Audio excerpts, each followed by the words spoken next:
Welcome,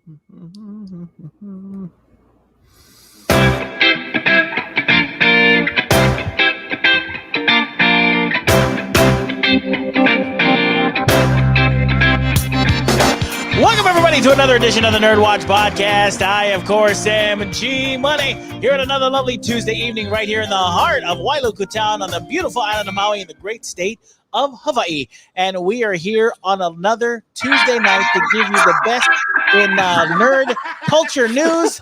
And, of course, our buddies, our pals are all here as well. And without a doubt, you're not going to want to miss it. So with that in mind, without further ado, let me introduce the crew. First and foremost, let me big shout out to Doc, who's in the chat. Big Doc is in the chat. How's it going? And want everybody to know that we are streaming live on simultaneously on Facebook, on YouTube, and on Twitch. All you got to do is search NERDWatch and you'll find us. We're NERDWatch 808 on Twitch. We're NERDWatch Nation on YouTube, and we are Facebook.com/the NERDWatch. We will see all your comments from all three of those platforms. So if you say anything, have any questions or comments, just like Doc did, we'll be more than happy to answer them or show you guys live in stream if you're watching us live. All right, so here we go. Our first guest, or not even guest, our first co-host. Oh, no, not that guy. This guy. He is the producer, seducer. He is also he's also showing his love for Amazon with his all new avatar. Ladies and gentlemen, please welcome to the show. It's Kai Kai. Can we get in copyright trouble for that? We might. What's that? I don't know, but Can we get in copyright trouble for that? we could. But then again, they just changed their logo, so Hey, they not. just changed their logo. That's the old logo. It doesn't mean they don't own the old one still. How True, dare but then you? would they want to copyright? Why would they want to copyright hate speech like that symbol? Anyway, home. hey, Todd Bernardi's home. Does that mean he's going to join the show? Unbelievable. You know what, Todd? Forget you. Anyway, moving on. This next guy, he is our man in black. He is also the master of card tricks. He has a tendency to hide birds in his pants because magic. And he's also the gaming guru. Ladies and gentlemen, give it up for Phormat. Hey, America and around the world. All right, Doc said he just shared our stream and is now adding a few nerd-friendly groups. Nice job. Thanks, Doc. Appreciate it. Also, Thanks for doing Greg's work for him. Hey, why don't you shut your mouth? All right, or you're not going to get your nice intro. Also, joining us this evening, this next guy. Yeah, you know the 5-minute intro. Yeah, he is our Dark Knight. That's right, ladies and gentlemen. Maui has a man who roams the streets of Maui County with a cape, cowl, and a utility belt, fighting crime with the utmost efficiency. And he also, in his spare time, he has a chance to be a punk rock superstar and also the horror aficionado. Please, ladies and gentlemen, give a warm round of applause to the man we call Gannon. Hey, Greg. Very quickly. Now that I have to wear these stupid glasses, I feel like we should change it to Superman. Yeah, you should be Clark Kent now. And then I can even cue it to just like in the crescendo of the theme music. I take the glasses off, like right. All right, I can arrange that. I can arrange that. Todd Bernardi in the chat. No one gets a nice intro on this show. Todd, you get a great intro on this show when you're actually the Wonder here. Woman intro when he finally shows up. I know. It's the Linda Carter intro. Yeah. That's exactly the one I mean. And last, not that weird one the Gal Gadot has. It sounds like cats having sex. last but certainly, yeah, that one is weird. Last but certainly not least, boys and girls, if there's any man in this on this show that is all about the boys, it's this guy. He is the godfather of comic books. He is also the chairman of the comic book board. He is the sinister minister of Maui Comic-Con, and he is a self-proclaimed comic master. He is freaky.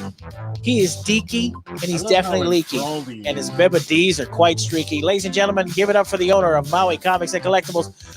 We call him Dr. Freaky. Daddy Leaky, it's Alika!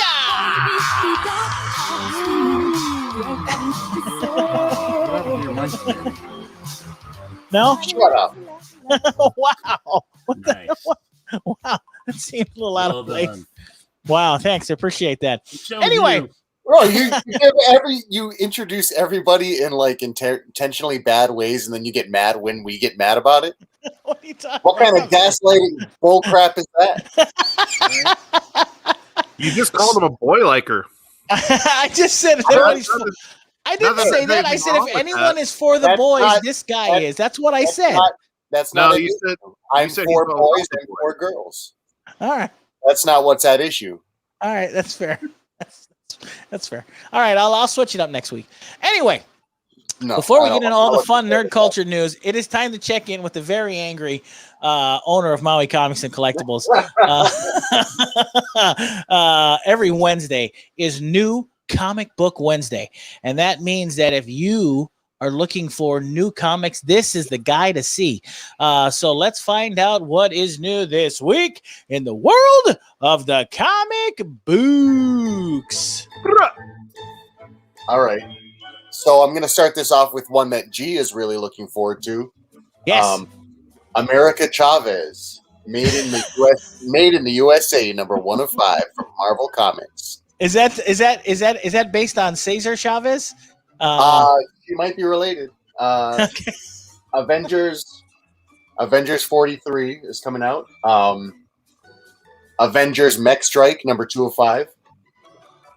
Wait. You said Mech Strike or Mech Strike? Mech, as in like, Mech. you know. Okay. What? Got it. What? Stop asking stupid questions. I thought he said MEX. I thought he said Mech Strike. I was like, what? Berserker, number 1. That's the Keanu Reeves. No way! I want that. I said I wanted that. I want it. Completely written, drawn, and colored and inked by Keanu Reeves. Incredible. I gave good money to that. I want one.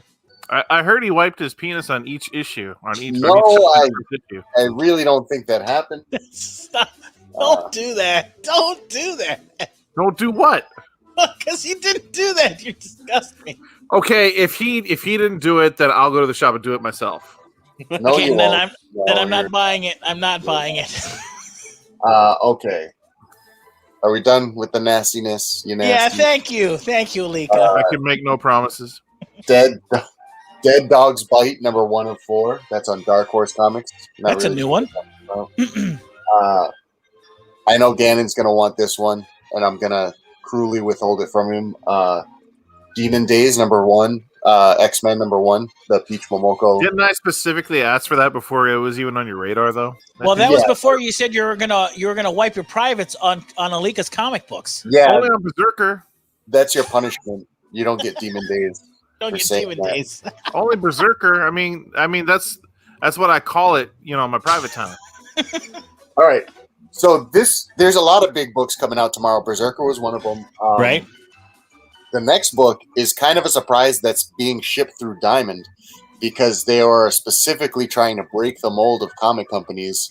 So I'm surprised this hasn't been I don't think it should be an issue. I'm very excited for this book, but it's just interesting that they went with Diamond as their distributor of choice to get their first book out. But Bad Idea Comics' first book, ENIAC, is coming out tomorrow.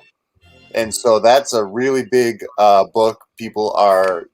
This is actually my most subscribed to book ever. I've never had more than 20 subscribers to any comic. And like Batman, X-Men included, ENIAC is the number 1 most subscribed to comic I've ever had in my shop. Didn't you as a retailer also get an advanced copy of that as well? Or was it just the other comic that you got? So the advanced comic I got was called The Hero Trade. And right. Copies, that was by Matt Kint and David Lapham. Right. copies of that, original copies, are going for about $1,000 right now. So I still have my copy, but that was just a promo. So the story in the Hero Trade Ashcan that went out to retailers, that's actually going to be in ENIAC issue 3. But they just made an announcement today that the backup story in ENIAC number 1 is also going to be another story from the Hero Trade universe. So there's going to be a Hero Trade backup story. So Matt Kint wrote ENIAC. Doug Braithwaite's the artist on ENIAC, which is incredible art. But people may know David Lapham from Stray Bullets, among other things. And he's doing the art for the Hero Trade, but Matt Kint is writing them both. The other crazy thing, Matt Kint also wrote Berserker. I know I lied and said Keanu Reeves did it, but Matt Kint wrote Berserker. So he has 2 ginormous books dropping tomorrow, Berserker and ENIAC. But the other crazy thing is they both kind of upset the normal distribution model of comics. Berserker, of course, was the Boom Studios comic that ran a very successful Kickstarter, obviously. Keanu Reeves supporting it. People are going to support it. Who's the publisher on that one again? Boom Studios. Boom Studios. Yeah. So, but curiously, as a retailer, will you be getting, because I know Berserker in particular, they said that when you got it on Kickstarter, you were going to get the complete set, right? The series. Are you just getting number 1, or are you getting the whole run? Just the single issue number 1. Just okay, got it. Okay. So then we got to ENIAC, and that's a big deal. So people who are subscribed to Bad Idea Comics, they're stoked. These are the first printing of this comic is definitely short printed. People. There's kind of controversy on the mainland that some people who subscribed won't be getting a first printing just because of how dialed back that Bad Idea had to do the first orders. I have enough to supply all my subscribers and then some. So people who walk in tomorrow could probably buy a first printing of ENIAC number 1, which I hate to say it, it's not the point, but it will go up in value most definitely very quickly because it's limited print and you can only get it at one of 200 comic stores in the world right now. Mine being the only one in Hawaii. Sounds like you're trying to tank your business, Alika. By carrying Bad Idea Comics? No, by speculating. Oh, speculating. No, and so that's the other. But the other thing is, they have policies that kind of just match my store's policies. I will never sell a new comic over cover price for at least the first month that it is out. But I don't think I've ever sold anything that wasn't a special variant over cover price out of my store. Like Batman the Dam number 1.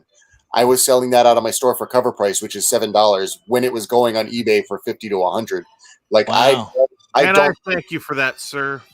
Yeah, and I don't price gouge, and I just try to make sure that everybody who wants something gets it. So I don't sell every copy of a hot book to any scalpers. I don't like that. I make sure there's enough copies for as many people as I can get it to. So I can't help selling out sometimes, but I do the things that. So Bad Idea to participate, you actually have to sign a contract that requires you to do certain things to get these books. So one of them is 1 book per customer. A customer can't buy multiple copies. They can't spec. They can't hoard. It's just to get new readers. Cool. Number two is you can't sell it for more than cover price in the first month that it's out. And, I'm talking to the sales guy, and these are things that I do as a natural practice. Even against normal trends, like most comic stores charge a little more for a hot book, or they hoard it and they don't put it out or whatever. But when I have a hot book and I know it's going for more on eBay, I still sell it for cover price. I don't do that speculator stuff to my customers. I don't make them play that game. Let's be fair, because from you told me the only person that overpays is our very own Todd Bernardi. That's what you told me. Yeah, but he earned the 30% surcharge for being annoying. Okay, that's fair. Okay. Now I understand. He signed the paper and everything. He's cool with it. Okay, got it. Okay.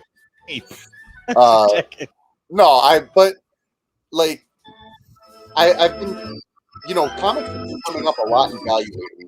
Really, really big news. Like Pokemon is huge in the news right now, and that applies to all across collector's items.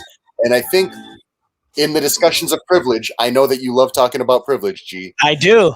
In discussions of privilege and class, I'm going to say this right now, that collectibles of any kind are basically the poor man's stocks, and that the people who know nerdy things can get ahead with these stocks. You can start with a very little amount of money and end up with something that's worth a lot of money and easy to sell quickly, and with values that increase quicker than any stock actually could, in the hundreds of percents, multiple times its value within a year.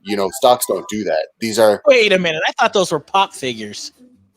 No, pops have value too. I'm not a big pop guy myself, but any collectibles, it is the poor man's stocks. And it's an entry level collectible that is easy to turn liquid and turn back into money so it's a stock market without having to be from a privileged upper class with the mechanisms to actually participate in the stock market. I think it's a very interesting thing because I've had a lot of come ups. Obviously, I'm not from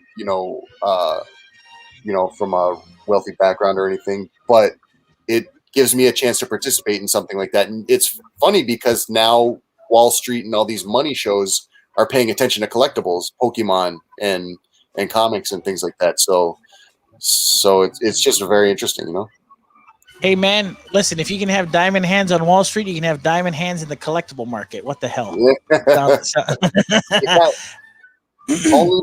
Only true nerds will really get anywhere in the collectibles market. And that's kind of why I dig it so much. All right. So what any other fun, exciting comics or collectibles coming out on this list? So I'm going to continue with the diamond list. Firepower, number 9. That's Kirkman and Sam Neill. Todd Bernardi's loving the crap out of that one. He loves that. Yeah. Something you could use, G. Girl-splaining, the graphic novel hardcover. All right. You tell me a girl that can explain anything to me, and we'll talk. Oh, there's so many things they could explain to you. G. I don't even want to. That's fair. Heavy Metal, issue 304. Yeah, Heavy Metal. I just rewatched the original Heavy Metal. So good. So good. I can't even. I don't think I ever realized how good that. How many special brownies did it take for you to pop that one in the VCR? I didn't need it. I got it. I was really good. I was really surprised. It was excellent. Good storytelling. Not the best animation, but still good. Hey, don't you what? Shut up. All right. I mean, it's iconic animation. If you can image it and be recognized, you got no grounds to complain. Yeah, that's true. That's a good point. All right. King in Black, Captain America #1. Oh. King in Black, Gwenom versus Carnage, #3 of 3. The King in Black Handbook, #1. What's a massive bloated crossover without a handbook? King in Black Thunderbolts, #3 of 3. King in Black Wiccan and Hulkling, #1. You got something to say about that, G Money? You bigot. Well, you said it's bloated, so the only thing I could think of was Marvel. So yeah, I'm assuming we're moving towards something. I was talking about Wiccan and Hulkling, who are married. You got something to say, bigot? Oh, that's right. Green people should never marry Wicklets. Never mind. Sorry. Okay. All right. Marvel Action, Captain Marvel, #1. That's a kid's book. Those are the IDW animated style stuff they've been releasing. We've got the Mike Mignola Quarantine Sketchbook hardcover. That's coming in. Noctera, #1 on Image Comics. I've heard some rumblings about that one. I'm not. That was another Kickstarter book. Scott Snyder. That was another Kickstarter book Scott Snyder did. Oh shoot! Okay, interesting. An Image book went to Kickstarter. Kind of interesting. Rick and Morty presents Jerry Boree, #1. So dumb. Rick and Morty Worlds Apart, #2. Marvel's Runaways, #34, and Star Wars: The High Republic #3, and Walking Dead #10. That's the deluxe, of course, the colored version. Now, I've got DC books, and I'll just quickly go through those. Batman Urban Legends #1. That's a big one that's coming out tomorrow. Joker #1. Nice. Joker #1. What is that? It's a new Joker solo book. Yeah, that'll be the first issue of a comic book series featuring the Joker, Greg. Hey, listen, idiots. Who's doing it? Like he hasn't DC had his Comics, own series stupid. in like a decade at least. Yeah, who's writing it? I don't know. Dude, like you even know who the hell it would be if we said who it was. Yeah, I Hey, know. listen, I might. Jerks. Oh, you wouldn't. But also, in comic news, just while we're talking about new comics, Infinite Frontier Zero came out, thus confirming the rumor that Black Adam's new name is moving towards Shazadam. I knew. I told you. What did I tell you? It's Shazadam. I told you guys a couple weeks ago. Gonna be Shazadam. It's not going to stick. Oh, They said really? it once. It was a rando in a crowd that yelled Shazadam. But You know how I can prove that's not going to stick? How? Superman's in the red trunks again. Yep. I thought he had the Or, hey, chainmail you know how rubbing else I up can against tell his you? junk. You know how else I can tell you it's not going to stick? Batman's not in a wheelchair since the 90s. Wow. You know how else I can tell you it's not going to stick? Wow. Peter Parker's not a clone anymore. These things don't stick, dude. How dare you? You're telling me that no one's gonna call The Rock Shazadam in his movie? I guarantee you they won't. All right, just There's no way they're going to call that movie Shazadam. That's ridiculous. let's go to IMDb and check this out. all right. Check it out, please. Maybe they changed the name. I bet you from $1 million Black bucks Adam that to if Warner Brothers walked up to Dwayne Johnson tomorrow and said, "Okay, so we changed the name of the character, it's Shazadam. So now your movie's going to be called Shazadam." He's going to be like, "Well, you know what? Let's see what Marvel's got going on right now. I could probably be more over there." You think The Rock would care? He would probably be like, Shazadam sounds great. Wasn't that his name before? No, there's no What? freaking way. There's no. He's been working on that movie for like 10 years. There's no way he's going to be fine with such a ridiculous Do name. you think? I don't think he cares. I think he cares more than you guys think I he gotta cares. admit, Shazadam is a terrible name. I think it would have It been just rolls much off the better. tongue. It's natural. You're saying Shazadam is. I haven't heard anybody say Black Okay, Adam in the last 10 minutes. how about this? What about Blazam? Yeah, that's his monkey sidekick. That's racist. Shazadam and Blazam. That's racist. I That like wasn't Blazam. right. That's good. He's Blazam is related to what's the Wonder Twins monkey? Oh, yeah. Oh, Dave Chappelle. No, that was racist. That's holy shit. Bro, What? you can't say that. Yeah, you can't say that, Gannon. What did That's I say? Jesus. Oh, jeez, I Louise. love how up in arms Gannon is about all this. Yeah. I know. hell? I like Blazam. Yeah, what is the monkey from the Wonder Twins name? Wasn't it Glee. Wiz? It was Gleek. Glee. Gleek. Yeah. Gleek and Blazam. Blazam. Blazam is my new favorite comic. Wow. I Unbelievable. love the three-way crossover with Gleek, Blazam, Blazam. and Inspector Chimp. So good. And then they enter a time vortex and Chim Chim shows up. Oh, Dude. That's hilarious. Oh my gosh, that is so funny. All And right, then well, and then we get multiverse action because live action movie Chim Chim faces 1950s cartoon series Chim Chim. dude. It sounds like. Oh the my worst one I've ever gosh. heard. I am in. so Chim Chim is that's the monkey from Speed Racer, right? Chim Chim? Correct. Ah, got it. Okay. Hey, he got one, boys. Yeah, that's that Well that done. terrible Japanese Well done, animated you show. got one. Frick. All right, I got one. So this All right. the Infinite whatever for DC that's the new landscape, right? We're done with Well, So Future State. kind of. So Yeah. so Future State just ended about this week. then the books moving forward from Future State, it moves into Infinite Frontier. Basically, the concept behind Infinite Frontier is they step off of the Future State, which is just one version of a future multiverse, into an infinite frontier of multiverses that are still being created. And so I think what they're trying to do is to unlock themselves from regular continuity more and kind of just say that all occurrences are happening across a plethora of multiverses, and we could just pop into any one at any given time. And so, to Gannon's point, he is right. In the comics, I don't think Shazam is actually... When you look at the scene they're in, it's Superman is confused about the reality he's in. So that's clearly not even a reality, somebody that's regular to that character. So most likely they're calling him Shazam, and that's an alternate reality, and it's a one-off. But yeah, I think from a marketing point of view, this whole DC thing that they're doing is giving them license to do just about anything they want to do. And if it doesn't work, they could just dismiss it as an alternate reality. If it doesn't work or if people hate it, they could just completely throw it off to the wayside. Which is kind of it's a cop-out, because it's kind of like the comic book equivalent of saying it was all a dream.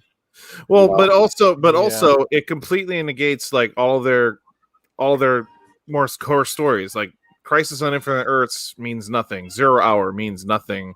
Final Crisis means nothing. And all these stories existed. No, but all of these stories existed with the purpose of shrinking this all down into one continuity, and now DC's blowing the doors open on it yet again.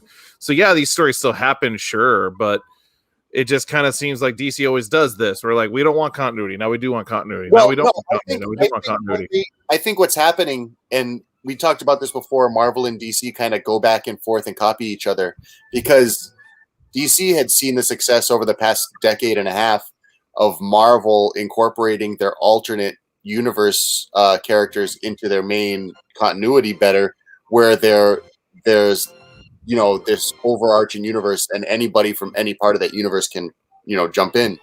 And DC is opening themselves up to do that, so that the Batman Who Laughs can now fight Earth 2 Superman, and all your favorite characters from all these different universes no longer have to...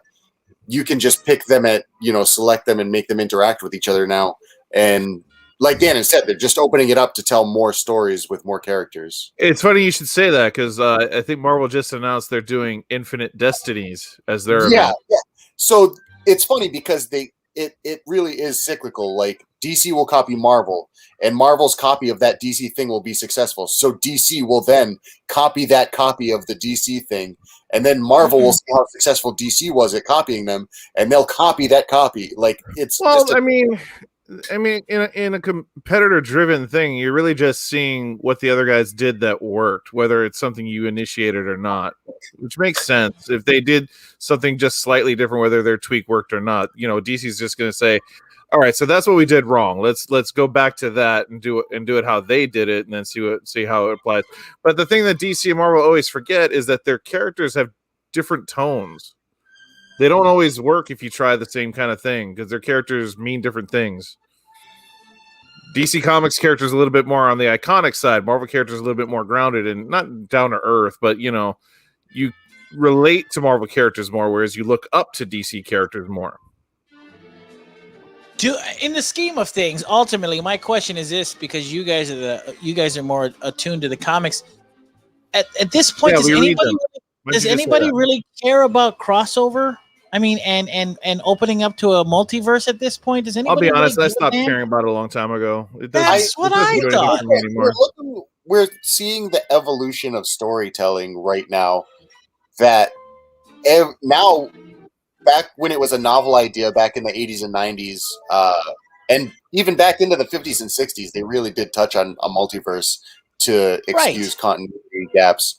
But it's become such a novel thing that if you're doing a shared universe property, a multiverse becomes almost a necessity now. It's a marketing tool to expand your potential. Now you can have a kiddie version. Now you can have an adult version. Because if you look at how they've all done it, now the Ninja Turtles have a multiverse, their multiverse movies were very successful. Ben 10 has a multiverse. There's now there's properties that kind of start off with the multiverse because they see how wide it opens up the market for people. Yeah, it seems strange to me. Like, why not? I mean, in this day and age, it seems like more focused content in respect to the story that you're telling is more important, and telling them in a shorter period of time, kind of like the way they do television series now. Not everything needs to last 23 episodes. Everything's like anywhere between 10 and 13 episodes. It doesn't seem as succinct as it used to be, you know, or you know, at least one-off storytelling. So I don't know. I don't know. The multiverse thing doesn't get me too excited anymore. So I don't know. I don't know. It's exciting for me, especially this Infinite Frontier thing, because the difference here is that when all the different crises happened, it wiped out everything that came before it. But in Infinite Frontier, they remember all of it now. They didn't before. Interesting. So I'm curious where this goes now. So that means that they would be aware of what the multiverse is in other. See, now that is interesting. That is interesting. I could get behind that. That is kind of cool. So okay, all right. Maybe I'm being too critical. Maybe I'm being too damn critical. Anyway, you don't even know what we're talking about. How can you be critical? But hey, listen, I'm always critical. Alika, any more comics we need to know about or anything before we move on? Those are the big ones. Fantastic. Ladies and gentlemen, please, a big round of applause to Alika for sharing his comics from Maui Comics and Collectibles every single Wednesday. New Comic Book Wednesday. You're not going to want to miss out on them, especially Berserker, courtesy of Matt Kent and Keanu Reeves. Of course, Keanu Reeves is the basis for the Berserker character, and I'm really looking forward to it. You looked that up in the middle of all that, didn't you? Huh? You looked all that up just during all that, didn't you? Negative. I already knew that already because I was excited. I was excited about. Yeah, you're so stupid. I was already excited. Remember, I was the one that was all for giving Keanu Reeves backing for his Kickstarter. Come on, guy. I was all for it. You. Oh, I can't believe you don't believe me. Anyway, gents, next topic. Big topic. As we all know, WandaVision episode 8 was this past Friday. And first of all, before we get into everybody's reviews of it, is this it? Is this it, or is there one more episode? Are we done? There's one more episode. No, there's one more. What are you? There is one. I thought it was a cliffhanger. Well, to be fair, they said they said 8. They said 8, so I wasn't sure. Okay.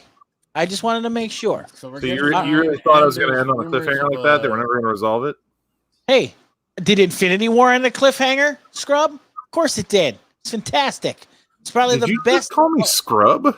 Yeah, I did. Yes, he did. What is this, 1985? Yes, it is. Yes, it is. Anyway, WandaVision. He's going to tell you he liked beef. Yeah, I like beef. Boo. As we all know, the big hero of WandaVision of this episode was, of course, Catherine Hahn herself. But Phormat, because you seem to be you've always been the most critical of WandaVision. There are things you like and you don't like. You're not as excited. So what did you think of episode 8 of WandaVision? I thought it was cool. I really like the walking back through essentially the commercials, and explaining all of that. So yeah, I thought it was neat. There's a few things that I'm kind of curious about. Like, why would you have like an all-powerful being like in your clutches and then let them out while threatening their kids? That seems good. That was the major. I was like, Wait, she had her in a hex dungeon where she was totally in control. She explains to Wanda how ridiculously powerful she is, and then she's like, "Oh, I'm going to threaten your children in broad daylight, and not in the hex dungeon." So here's the thing. Why do we even think that she's Yeah, but- not in the hex dungeon still yet? No, I mean, bear well, in mind, but we went down a memory trip. Hang lane. on a second. Can I ask you guys something? Can I? To be fair to this point, when was the last time anybody had James Bond in their clutches and actually killed him when they could have? No, I mean more to the point. We don't even know the full scope of how powerful Agatha is in her own right. Yeah. And it is kind of the stereotypical thing of the villain being overconfident in what they can do. I don't think she. No is, matter though. how good I the think hero she's is. like- Are you saying the hex dungeon she was in was not a hex dungeon? Is that what you're telling me right now? I'm not saying that at all. Oh, I okay. think she was fine in the hex dungeon, but where she's at now, I think she's crapping bricks. Like I don't think I she still think- realized what she had in her hands, and now she's like, I don't know how to deal with this. Again. Interesting. Again, you don't have the kids outside and threatening their lives. You know what I'm saying? That's her control factor. Granted, Wanda's gonna find a way out of that, but I don't know. We also don't know the full scope of how powerful Agatha actually is. She's just more experienced, is all we know so far. We don't know the full scope of how powerful she is yet. All right, I'll I concede. mean, that yeah, point. if you read the That comics, makes you'll sense. know. But as far as the TV show is Point. concerned, we don't know. Good point. I'll concede that point. That's interesting. I won't. I don't think she's powerful. I think she's powerful, but I don't think I think she understands the scope of how powerful Wanda really is, and she's not equipped to deal with her. I take it more as that I'm hoping, and you know, again, this might just be reaching, but I'm hoping that you know, she wins Wanda over. Like I'm still tentative as to whether Agatha's a bad person. you don't threaten children if you're a bad person. Well, But you don't kill dogs either, but the dogs So- don't exist. so to Phormat's point, Didn't it though? I No. kind of agree with. Well, then the Phormat. kids don't exist. There was Exactly. there was That's my point. the point is what I was saying is that Agatha could still, she seems a little desperate towards the end. And my kind of theory, it's a hazy theory. I obviously don't have, it's not well fleshed out, but potentially to redeem Agatha's character because she's supposedly the Reed Richards nanny and takes care of Franklin Richards too. So who knows if he's going to make use of that. But what could possibly be redemptive towards Agatha, aside from her putting children on leashes, that's normal, right? That's fine. Yeah. Hey, Just choking every them. first of all, Gannon, every good parent knows that threatening is a great way to discipline. No, Right, Alika? So no, you, it's not. Totally not. you choke your kids out with leashes? Yeah, that's what's happening. But Have you ever been to what's it, the food place? What is that? Over by Long's. What is that? Which The what fancy food? place? There's a fancy It's like food Safeway, place by but Long's. upscale. You mean the shrimp halley? No. You think that's fancy? I don't The know. He said supermarket. by Long's. That's the They only one I literally can think bring of. you a people. trash bag with all the food in it. You think that's fancy? I don't know. I was just curious. The All right. supermarket for rich people. I don't So- know. Anyway, so the What The is kids that on place leashes. called? but I think that she's threatening the children to get her to help bring somebody that she loves back to life, or and if this turns out to be right, I apologize, ultra spoilers, but if she kind of gets Wanda's sympathy to use her powers to return Mr. Scratch back into his original form of Mephisto. So I don't know if That sounds like a stretch. Foods. Whole Foods. You've never Whole been Foods? to Whole That's what I got on my end. What did he say on your guys' end? It sounded like you said Whole Foods.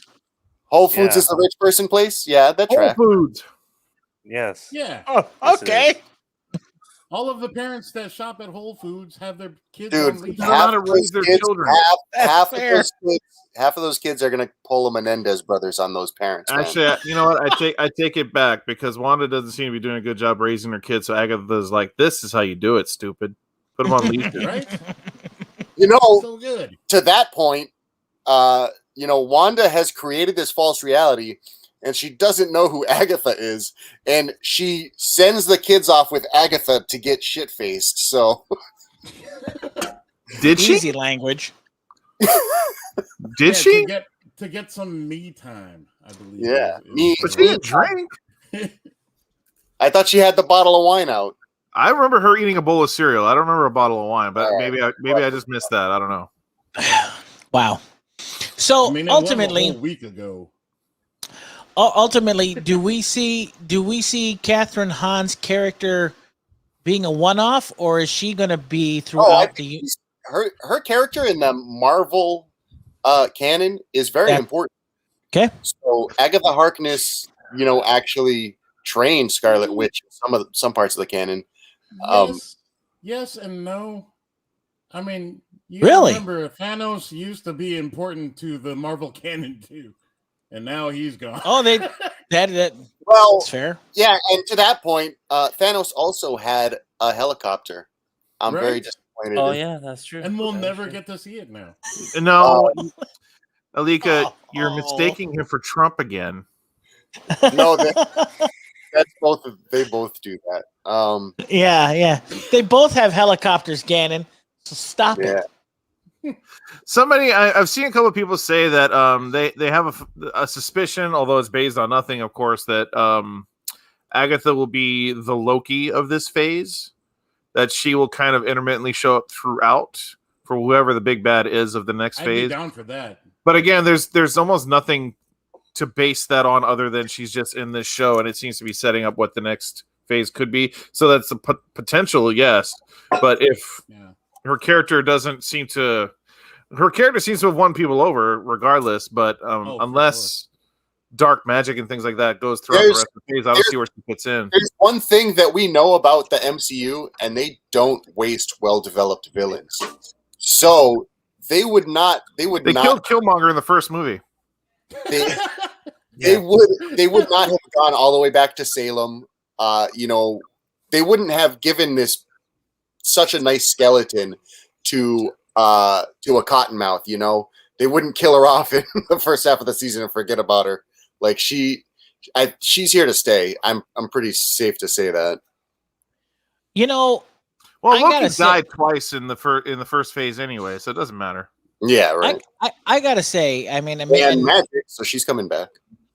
I don't know if you guys agree with this, but I think WandaVision has done more for the Marvel Cinematic Universe moving forward than I think even because you can't compare it. I think moving forward, I'm sorry, Greg. I have to pop this balloon of yours.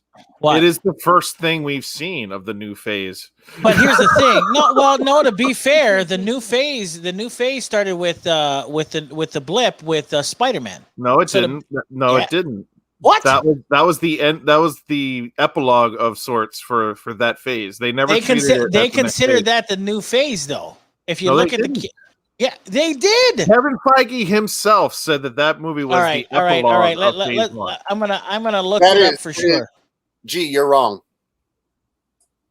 I'm looking it up now. Because also that movie sets nothing up for the next phase. It was the last movie of phase 3. It was the last movie of phase 3. Was it the last movie of phase 3? Okay. Yeah, okay. It was very specifically said to be.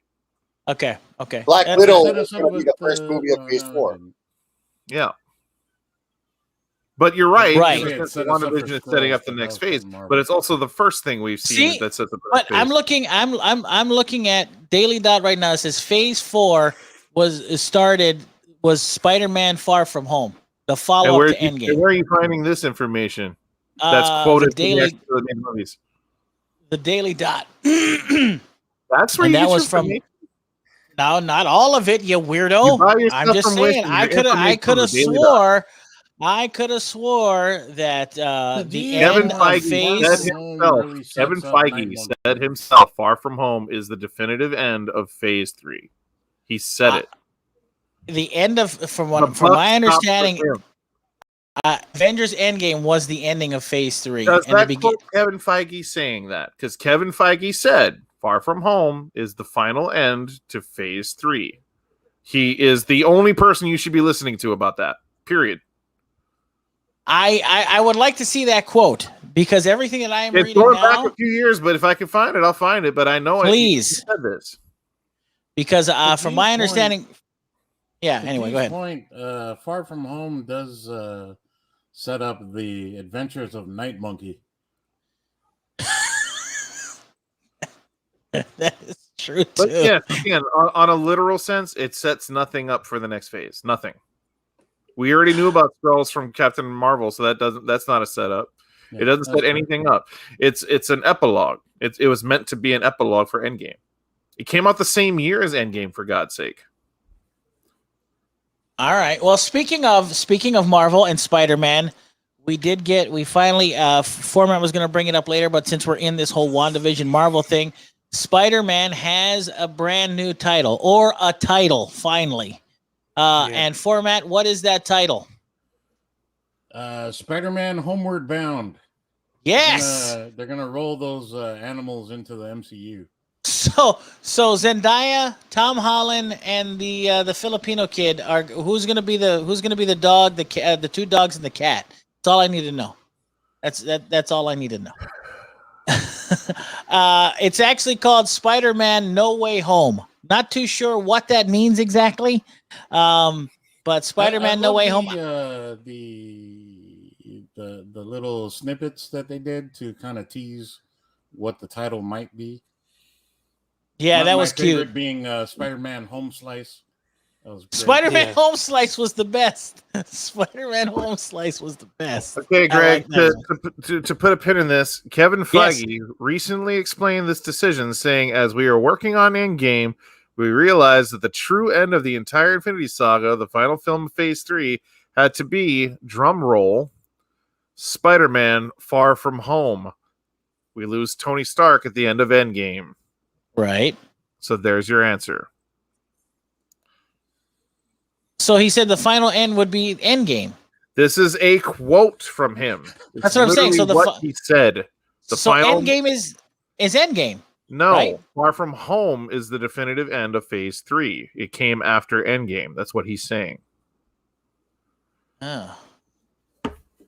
It's an epilogue. You know how Lord of the Rings had 15 endings after the battle? Far From Home is the 15 endings. All right. Damn it. We need more clarity on this because now this is pissing me off. That's a quote. What clarity do you need? I want to hear it from his mouth. So he's a liar. Challenge the Dark Knight. Someone recorded him saying that. What else do you need? All right. I want to hear that damn recording. Because that is it. Because I remember hearing specifically when Far From Home came out, we're starting Phase 4, damn it. But again, did you hear that from him? Nobody should know. I heard that from everybody at Disney and at Marvel saying this was the start of Phase 4. Tom Holland was doing interviews. Listen to the guy that is the actual storyteller. Yeah, not corporate people, not actors. The guy accepting tickets at the entrance of Disneyland. You listen to the guy that's been guiding the story since day one. I think he's a liar. Who would you talk to about Maui Comic-Con, me or Alika? Depends on the topic. Depends on what we're talking about. I mean, are we talking about Maui Comic-Con or the contents of what's in Maui Comic-Con? Actual definitive answers about Maui Comic-Con? Would you talk to the guy that maybe heard about it, or would you talk to the guy that's doing it? It all depends, because Alika's really frustrating to talk to when Maui Comic-Con comes up. You don't want to talk to him. I don't know if you've ever... You're lucky we're doing this. You're lucky we're doing it this way because I want to punch you in your face. So violent. All right, listen. I'm with you. I understand what you're saying. I was still under the only this reason impression. I'm getting agitated is because you're not listening to somebody that's doing a direct quote. All right. That's frustrating. All right, where was he? Where was he? Who quoted him? Cinema Blend has him saying that as a direct quote. He is recorded saying this. All right, There's like literally no debate. All right. All right. So if phase 4 starts with WandaVision, like you said, I think that this Black Widow, but yes, WandaVision. well, Black Widow's on the back burner for God knows how But long also, at this point. just on the story level, it's WandaVision because I don't think Black Widow would have pushed the story any further because it's a step back, it's not a step forward. So WandaVision, regardless, is the phase 4 starter. Wouldn't Black Widow Widow's be the more of like a button side to phase 3 more? Wouldn't that have been more appropriate to make that Well, phase technically, 3? Black Widow should belong in phase 1 because it's going backwards pretty far, like even before she was even an Avenger. So it's even that further back. We're just getting her story now. All right. So we're gonna see the very beginning of Black Widow's story soon with Scarlett Johansson, when she was Jennifer. I just want to Lawrence. see where she loses the accent. That's the only thing I care about. All right. I know. I'm with you 100%. Maybe it's like a Wanda thing. The accent just comes and goes. By the way, everybody's been talking like if there were a second season of WandaVision, I think she should go where Black Panther lives, and it'll be Wakanda Vision. I like it. Why? I want to see that show. Why? Where it's just a series of black sitcoms now, and she's somehow in them for some reason. Dude, actually, that would be amazing. Like Sanford and Sons, Cosby Show, Different World, Fresh Prince of Bel-Air. And she's just there somehow as the token white girl in all of them. What? Okay. Yeah. All right. I mean, you're laughing, but you know what? I'd watch the hell out of that show. If it didn't require holographic CG Chadwick Boseman, I would say let's get this made right now. You don't even have to do that. Like she can just like every season or like every episode where they do a different show is just a different part of tribe within Wakanda. Like she's just traveling to all these different parts of Wakanda. Each tribe is a sitcom. Anyway. Wow. Wow, this is riveting. And then you can have that scene where Darcy's watching and she's like, she recast T'Challa? Yeah. Yeah, and it's Wesley Snipes. He finally gets to play Black Panther after all these years. Wow. And then it gets better. Rhodey shows up, and it's which one? And it's not Don Cheadle. Oh, it's Terrence Howard again. Oh, yeah, dude. Jeez. Wow. Iron Man. I would watch the hell out of that show. All right, that's fair. Well, we're WakandaVision. Hashtag WakandaVision. Let's make it happen. All right.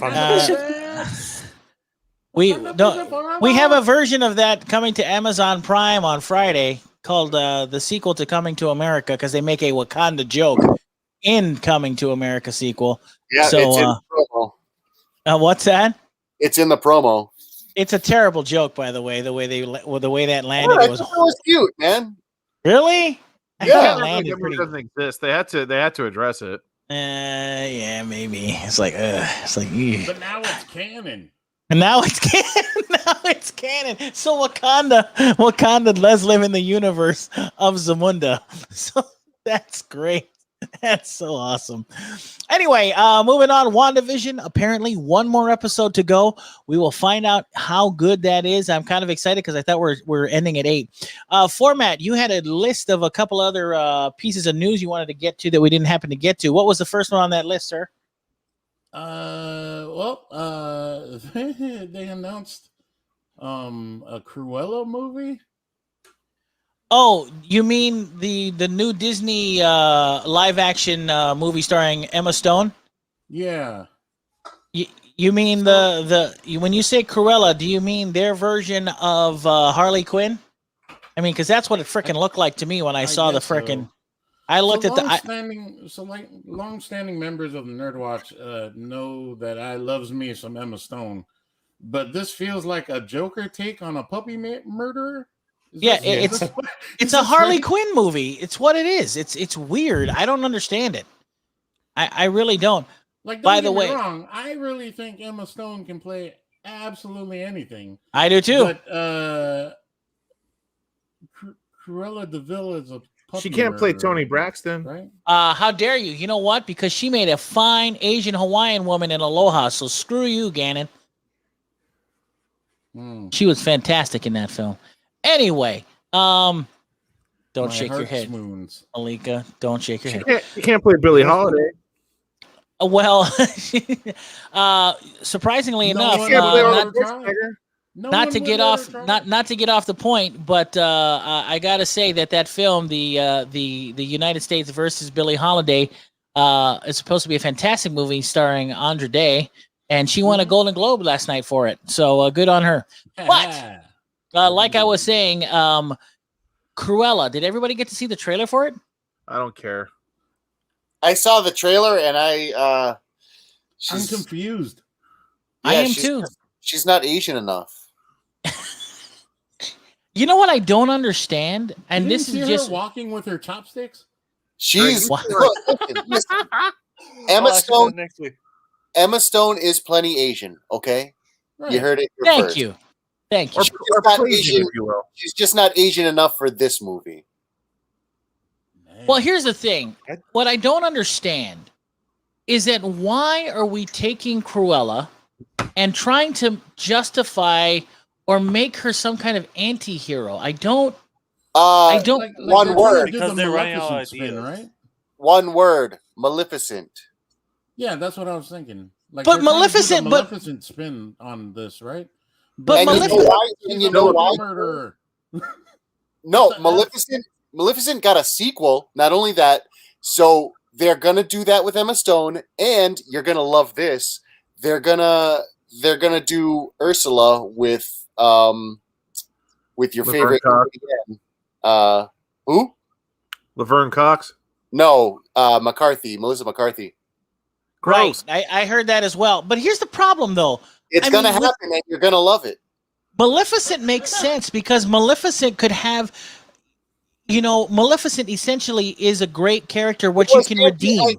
No, the reason Maleficent works isn't because she was a great character. It's because there was ambiguity in her base story. Right. There is no ambiguity in Cruella's story. She straight None. up, she skins dogs. Right. Yeah, it is. I think it was implied that she does it while they're alive. Right. That was the implication. But that's what I'm saying. Maleficent, at least you could say. Turn this into a heartwarming story. Right. Maleficent, at Oh. least you could say, with her character, with Maleficent, you could say that there was a possibility of redemption, or where she came before is the reason why she is who she was when she ran into Sleeping Beauty. You could come to that conclusion. But with Cruella, it seems like we've already established that she's a puppy murderer, and she skins them alive for their coat. But I don't know. Maybe I don't know what I'm missing. So I don't know. do loves me some Emma Stone, but I don't know about this. I am also, speaking of Cruella, and getting back to your point, I'm also worried how they're going to puppies. I don't know how they're, number one, I don't know how they're going to murder puppies on screen on a Disney Plus movie or a Disney movie. I think it's coming to theaters apparently. But I don't know how they're going to do an Ursula movie either, which is interesting. Melissa McCarthy is a good casting choice in my opinion. I think she's really good. I just don't. Easy. The same way they made Aquaman. Right. Are you really basing that off the Make fact some that Ursula is a CGI heavy set woman and Melissa McCarthy is also heavy set? That's If your you whole think, basis? and no, if you think about it, if you think about the character herself, if you ever seen Melissa McCarthy when she has, if you ever watched The Boss, where she's got that thick makeup on and she's a real tyrant in that movie. That movie wasn't. I mean, I'll be honest. I've always thought Melissa McCarthy was the new Chris Farley. I find her to be kind of obnoxious when they let her off the hook. No, her movies aren't great. When she does stuff off the chain, it's just she's obnoxious. And she is. I agree with you. She's in a couple of good movies. Number one, I think she's great in Bridesmaids. She's great in Spy. If you've ever seen that, holding her down, she's good. But when they just let her improv, it's obnoxious. Yeah. She's great If in Spy. if you want a great example of her being obnoxious, look no further than Ghostbusters 2016. Absolutely, 150%. I Or agree in with that. particular, the outtakes to Ghostbusters 2016. Oh yeah, that was awful She too. is super obnoxious. So what's interesting? Yeah.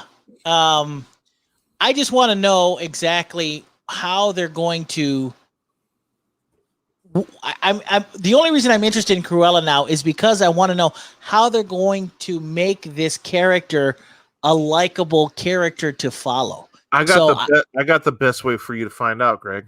What's that? Watch it when it comes out. You're such a jerk. Such a jerk. That's like the best way to find out. You're such an Yes. Because I'll tell you this. All right, Phormat. We're not going to What? figure it out talking about it. Phormat. Well, that's kind of the point of You the. got you, That's kind of the point of the show. Gannon, you bastard. Anyway, Phormat. What else is on that list? G. You got your I know. Goodness gracious. All right, Phormat. What else is on that list, brother? This because whenever Gannon posts things that we might want to hit as far as topics on the podcast, he calls it pod fodder. Can we change the name of the podcast to pod fodder? Done. I'm for it. I'm in. That's the name of the podcast tonight. And moving forward, we're going to change our name. I will immediately veto that. Why? I think we need to do a show just about Harry Potter and call it I'm down Harry for that, Potter. I'm down for that too. What? What? I mean, before Rowling became a racist, I was really into the wizarding world. So I'm down. First of all, she's not a racist. It suck when you still want to like Harry Potter, but it does. The creator of Harry Potter kind of like almost like she goes out of her way to ruin it for everybody is what it feels How like. dare you? She's just fine. No, what she's doing is she's testing your fandom. She's like, how much of a human piece of trash can I be until everyone bails on this franchise? And the answer is pretty big human piece of trash. I mean, there's still a lot of they're still building the theme park.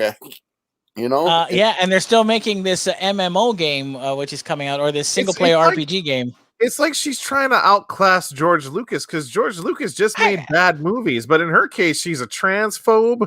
She's constantly trying to retcon her stories and stuff like that, and act like these things are always First of all, not. I have to defend her for a minute. She's not a transphobe by any stretch. By anything she's ever said, she is far from that. But it's not the point of this show. We will not debate the ridiculous politics of that whole stupid reason why she's trying to be, or what the reason why people are trying to cancel her. But I don't care what canceling her. I just think she's garbage. She's an avowed transphobe. Yeah, she is. Just because she has a different opinion doesn't make her a transphobe. No, she has a different opinion. No, it actually does. No, it doesn't. It actually does. If you have an opinion and it's transphobic, that is transphobic. Just because you think it's a transphobic opinion because she thinks boys are boys and girls are girls doesn't mean she's a transphobe. It just means that she thinks that boys are boys and girls are girls. Why am I still on this show? Why am I? I don't know. I don't know why. I don't know why either. Everybody's got to stop judging everybody because they have different opinions. If she comes out and spews hate, that's one thing. She just has a different opinion. You know what I'm saying? Not an opinion. It's an opinion. All right. Goodness gracious. All I anyway, know is I don't like Quidditch anymore. This might be a great time to bring up the fact that Miggs Mayfeld defended Shock Trooper Cara Dune. He's probably not showing up in season 3. Yeah, he did. Good for him. To be fair, he's not. God forbid he called her a sweetheart. To be fair, he's not that integral of a character. We might not have ever seen him again anyway. No, we probably will never. As soon as he escaped into the jungle, Monkey beat him to death. I love how we all love the cancel culture now. I think it's ridiculous. I don't love the cancel culture, but what I do hate is when people are saying things that are inspiring people and they know the positions that they're in, and when you're telling people not to wear masks at a time where it's crucial to wear a mask, they shouldn't be allowed to keep doing that. Not people wearing masks. She just Yes, she did. Yes, she did. All the propaganda and she judged it. Okay, bear in mind that Fauci was bouncing back and forth. Remember, that's true. We were up 3 masks, 2 masks. And by the way, guess what? Texas followers. As of today, Texas is 100% open. By the way, but this is not the point of the show. I hope Texas they all can do whatever they want. Texas can do whatever they want. People can. That's right. Question the doctors they need to question because my God. I can't believe we. If you're in a position where people listen to you, you need to be responsible and not say that things are propaganda, inspiring exactly the kind of idiots that are going to spread a virus around. If you're that dumb, wait. If you're that dumb to follow the opinion of a celebrity, but you don't understand, Kai. No. Kai, you're looking at it too simplistically. Those people are going to be the ones that spread it to the people that are listening.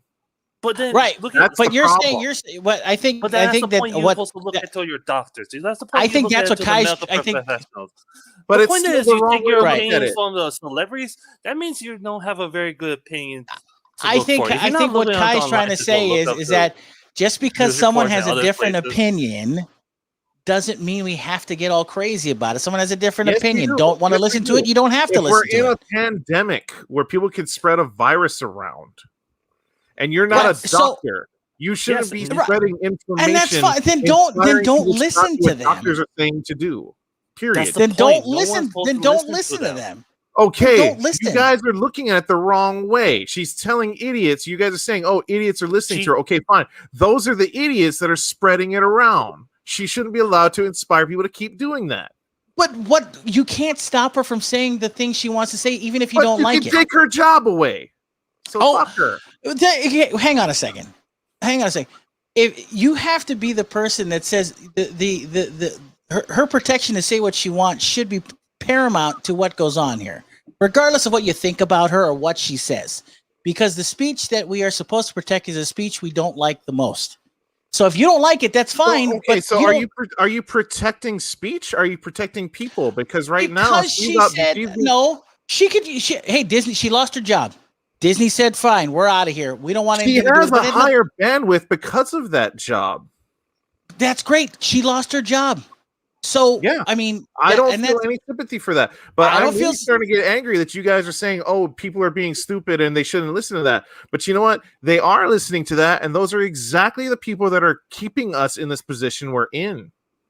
There are people that have a different. Saying, "Oh, they're dumb and they shouldn't listen." It's not that simple. There are people that have a different opinion than you do, and I think it's okay to have different opinions. Regardless.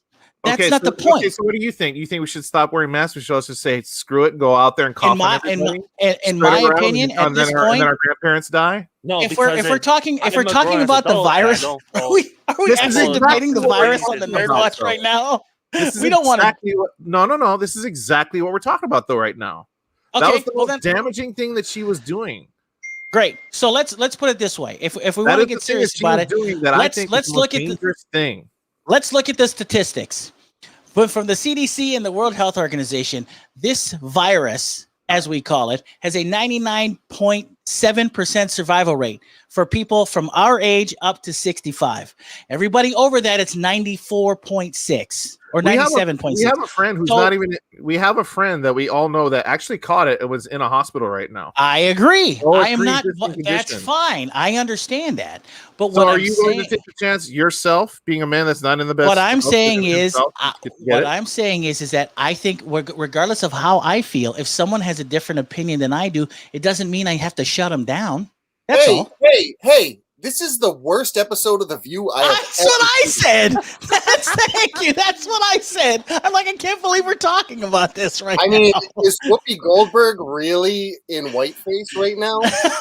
Like, that's what I said. I'm like, shut up. Goodness gracious. Hey, shut up. Alika, this is the first time I have to agree with you. I am with you 100%. Hey, you're not shutting up. Okay. Anyway.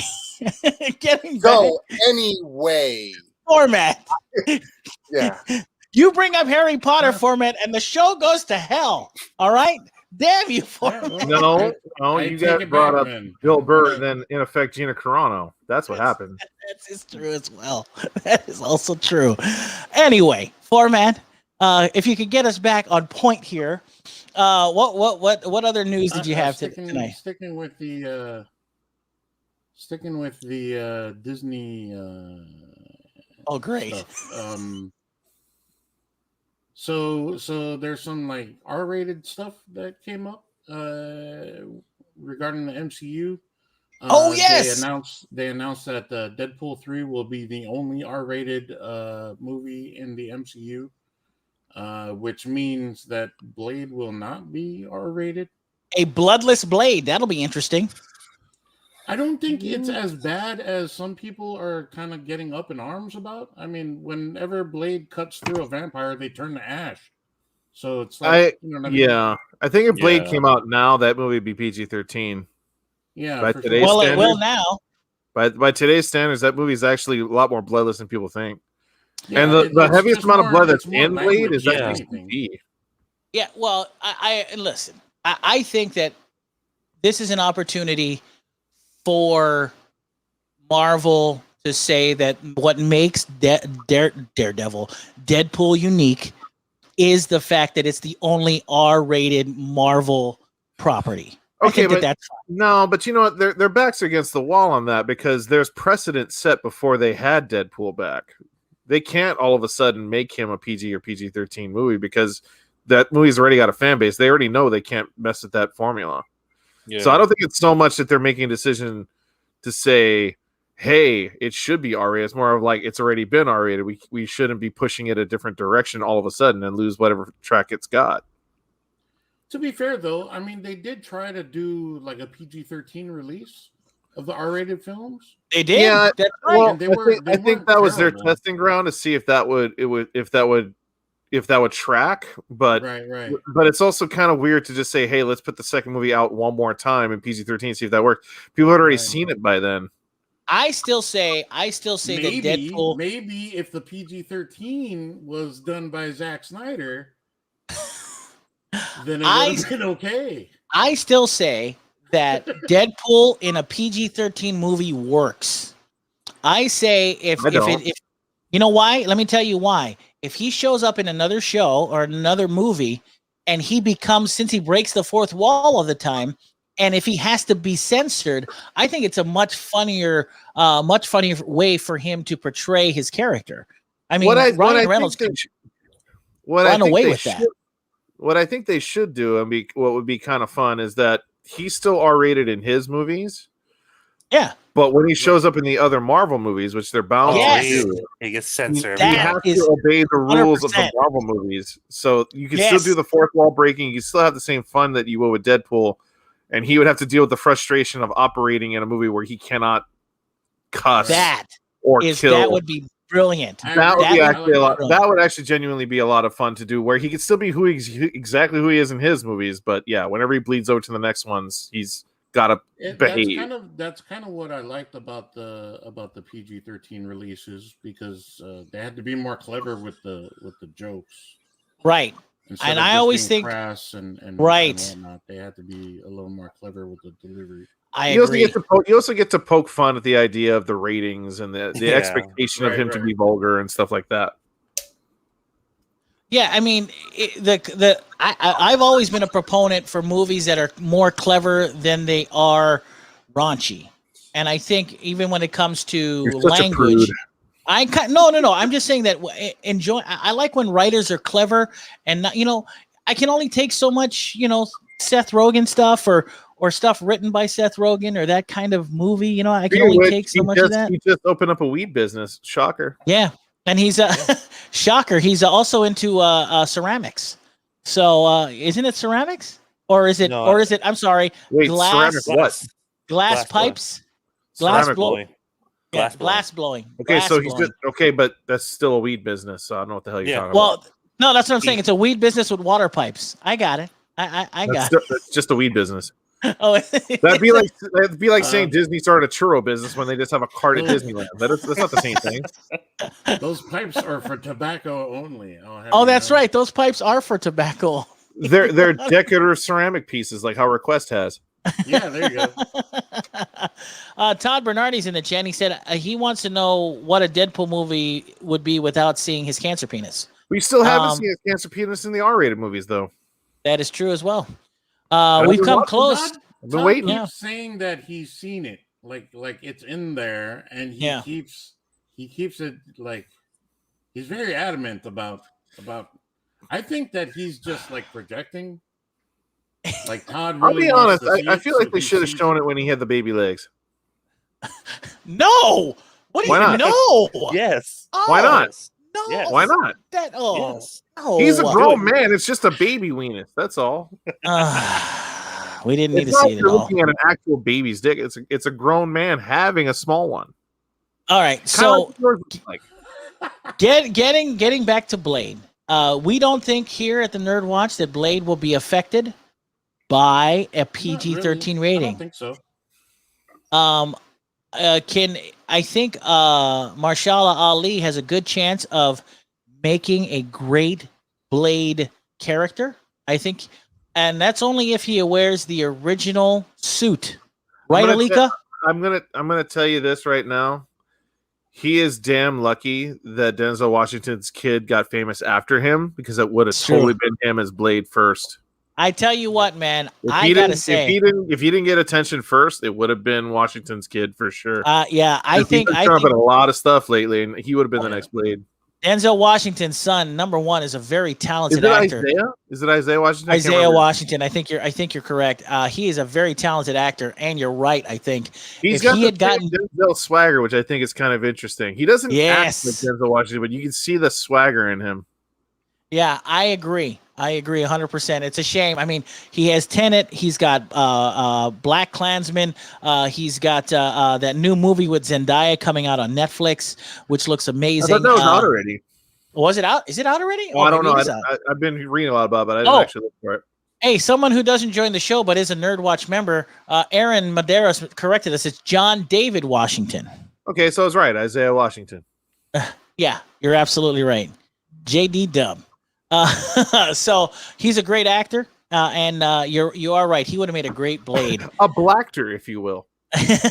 Absolutely. I agree. I think Isaiah Washington would have made a great Blade. Aron says could have been Michael B. Jordan. Nope. No. All right. Michael B. Jordan feels like he's been earmarked to be the next Superman.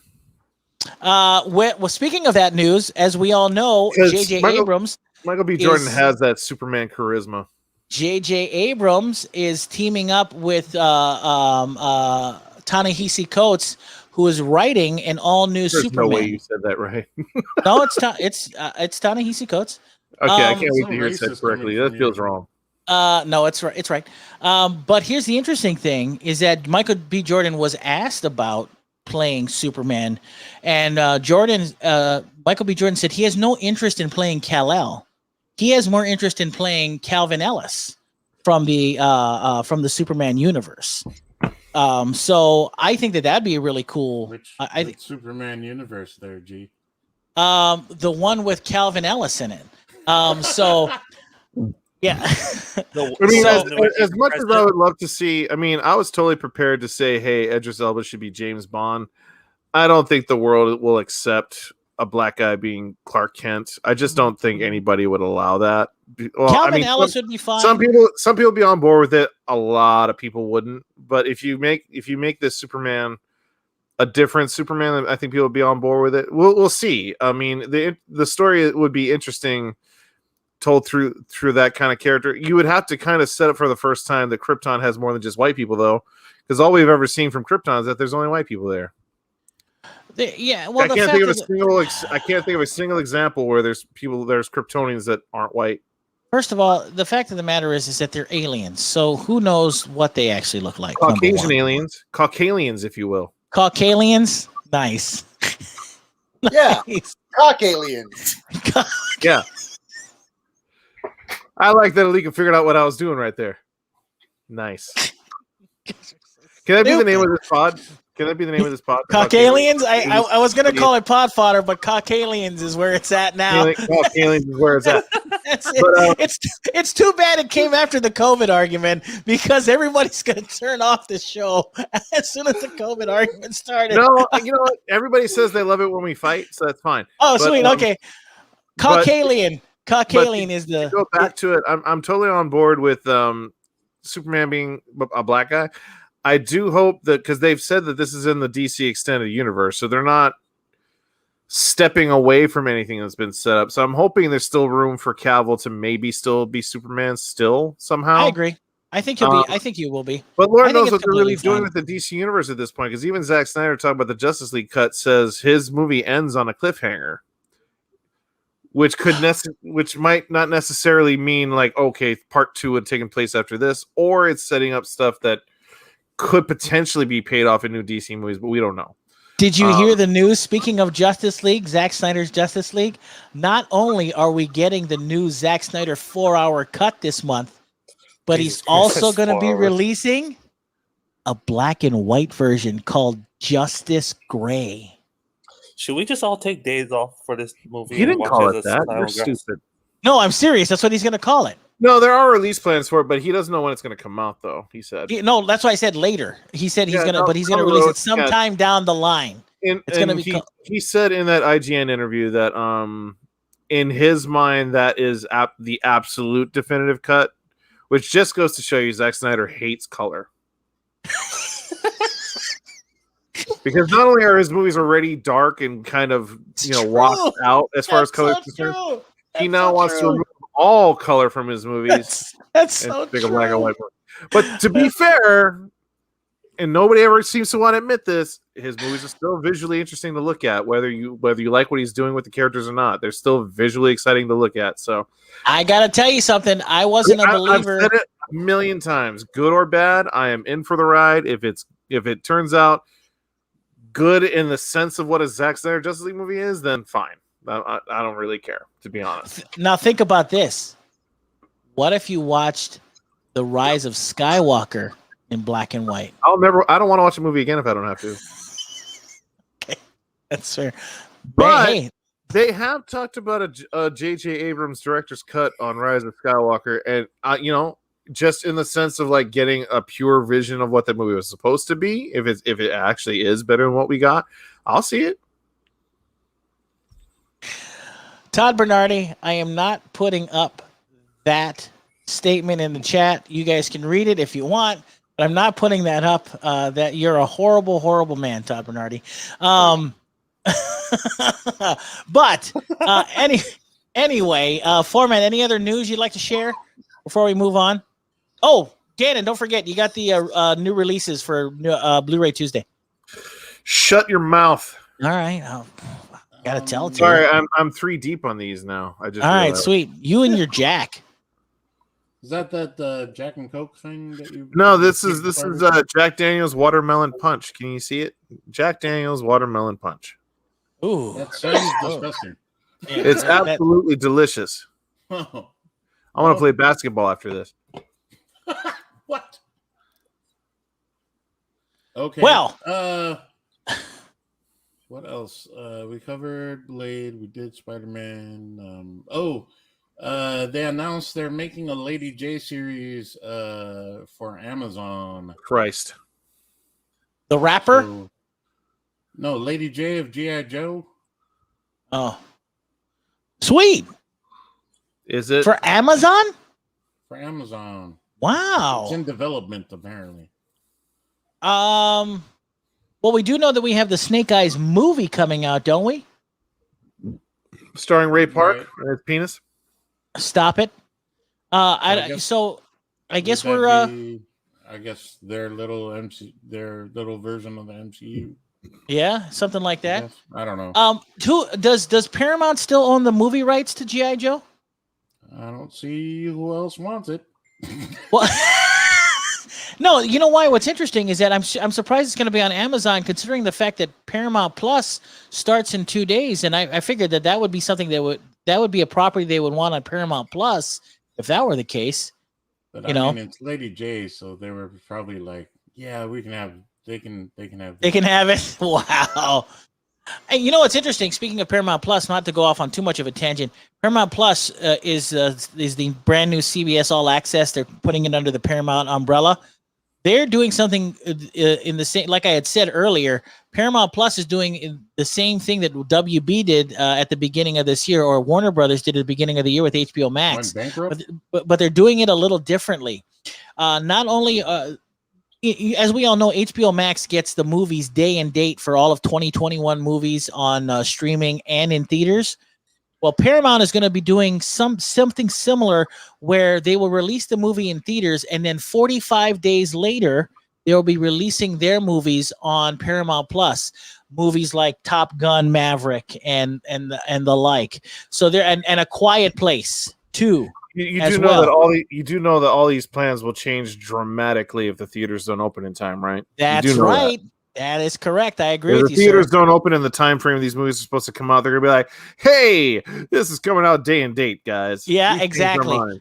And let me tell you something. I hate to say this, Gannon, but I think that I don't think theaters are coming back. I think they'll come back. I just don't think they're going to be what they were.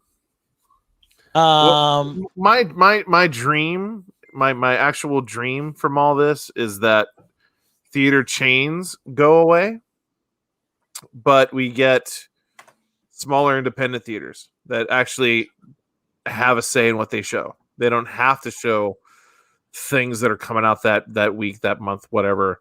They actually have a chance to show something that we won't necessarily get to see all the time.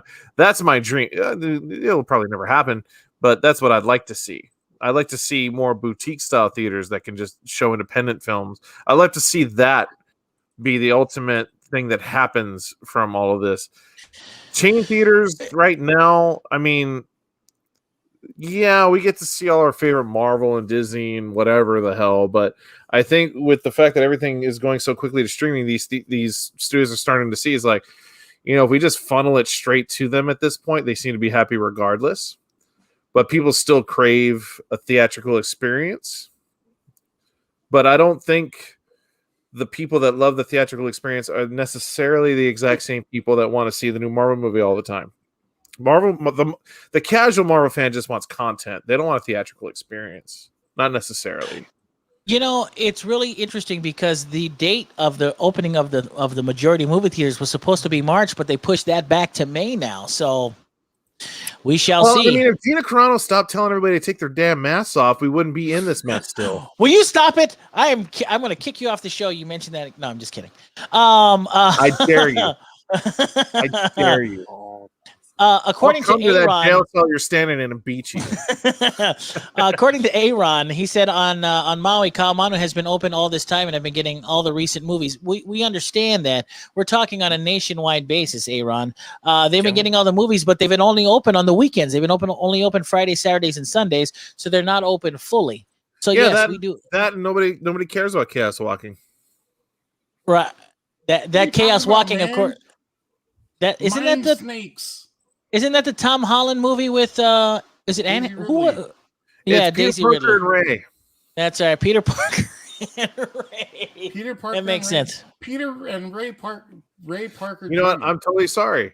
Peter Parker and Ray Skywalker. I can't believe I forgot her last name. The one that she chose for herself. Joel says his dream is that drive-in theaters come back, which I would love. That's actually been the case in the mainland. The drive-in theaters have actually been flourishing. Yep. Evil Dead actually had a resurgence. It was doing a little bit of a drive-in theater tour that Bruce Campbell would go up and do some Q&As. They would show the movie and stuff like that. So that is awesome, and I'd love to see that. I don't think we'll ever see a drive-in on Maui anytime soon, but it is something that I could see maybe get resurrected in Oahu, perhaps. Yeah, it's a fun idea, and I'd love to see that come back. Just because that experience is kind of cool. I don't think people our generation might remember a little bit, but nobody past our generation. My family when I was growing up were exclusively drive-in movie theater people. That's all we did was we watched the double features, and that's all we did. I didn't saying you guys were carnies. Kinda. But I don't know, essentially, I'm still convinced Greg has a robe in his closet. You know what I'm saying?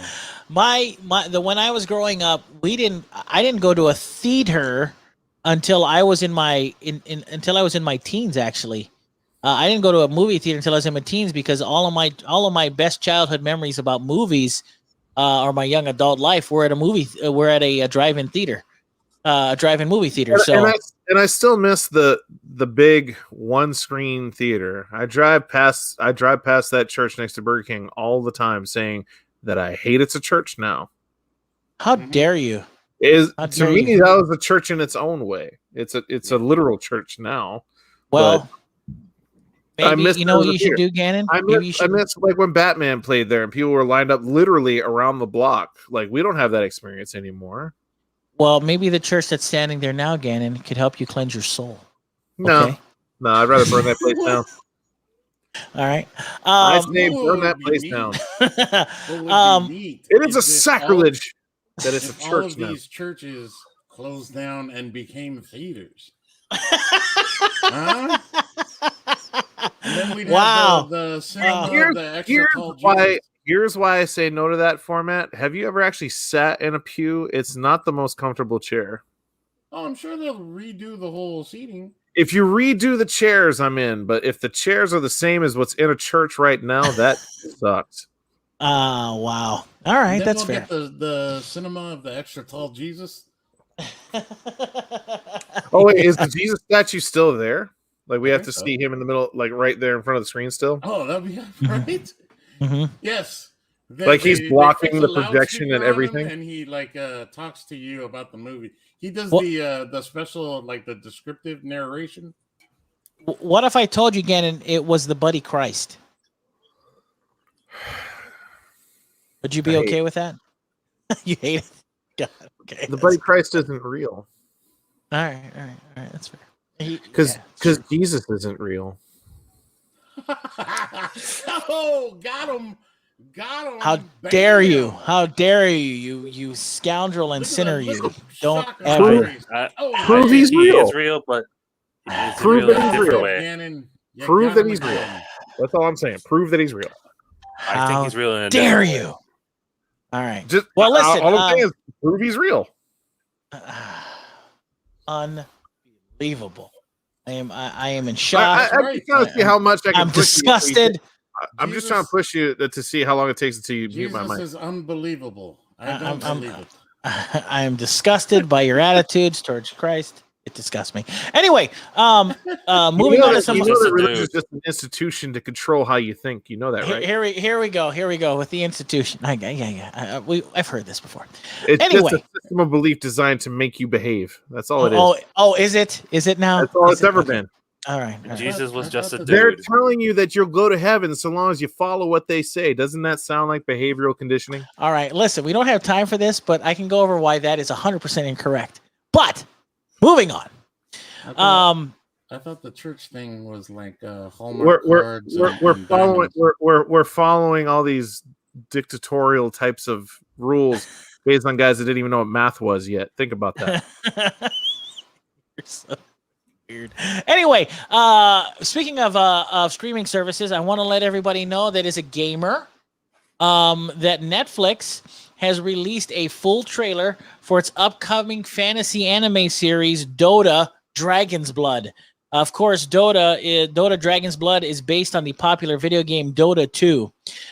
So you can check out that on Netflix. You can check that out on this trailer on YouTube and I believe on Netflix right now. According to reports, and I quote, fans will love how we've imagined the Dota 2 universe and woven together an epic, emotional, and adult-oriented story about some of their favorite characters. The cinematic animation, acting, and music are simply next level, and I'm grateful to Valve for supporting our creative ambitions. You can watch Dota Dragon's Blood only on Netflix, streaming March 25th. So check it out if you're interested. Anyway, all right. Nice. Yes, sir. Before we move on to new releases, Phormat, anything else? Talking about? It was an anime. It's an anime show that I don't think you'd appreciate, Gannon. It's called Doodoo. Dota. Well, That's what I said. such a dork. Before I move on to your new releases, Gannon, for the day, anything else, Phormat, in that list that you wanted to talk about? Oh yeah, we skipped it over last week, but on a somber note, Daft Punk have retired, which is sad. But ultimately they were a touring group, so with COVID I think most of their luster has kind of diminished, but I mean their music is incredible. So we talking about Guns N' Roses? No, Daft Punk. Oh, yeah. Same.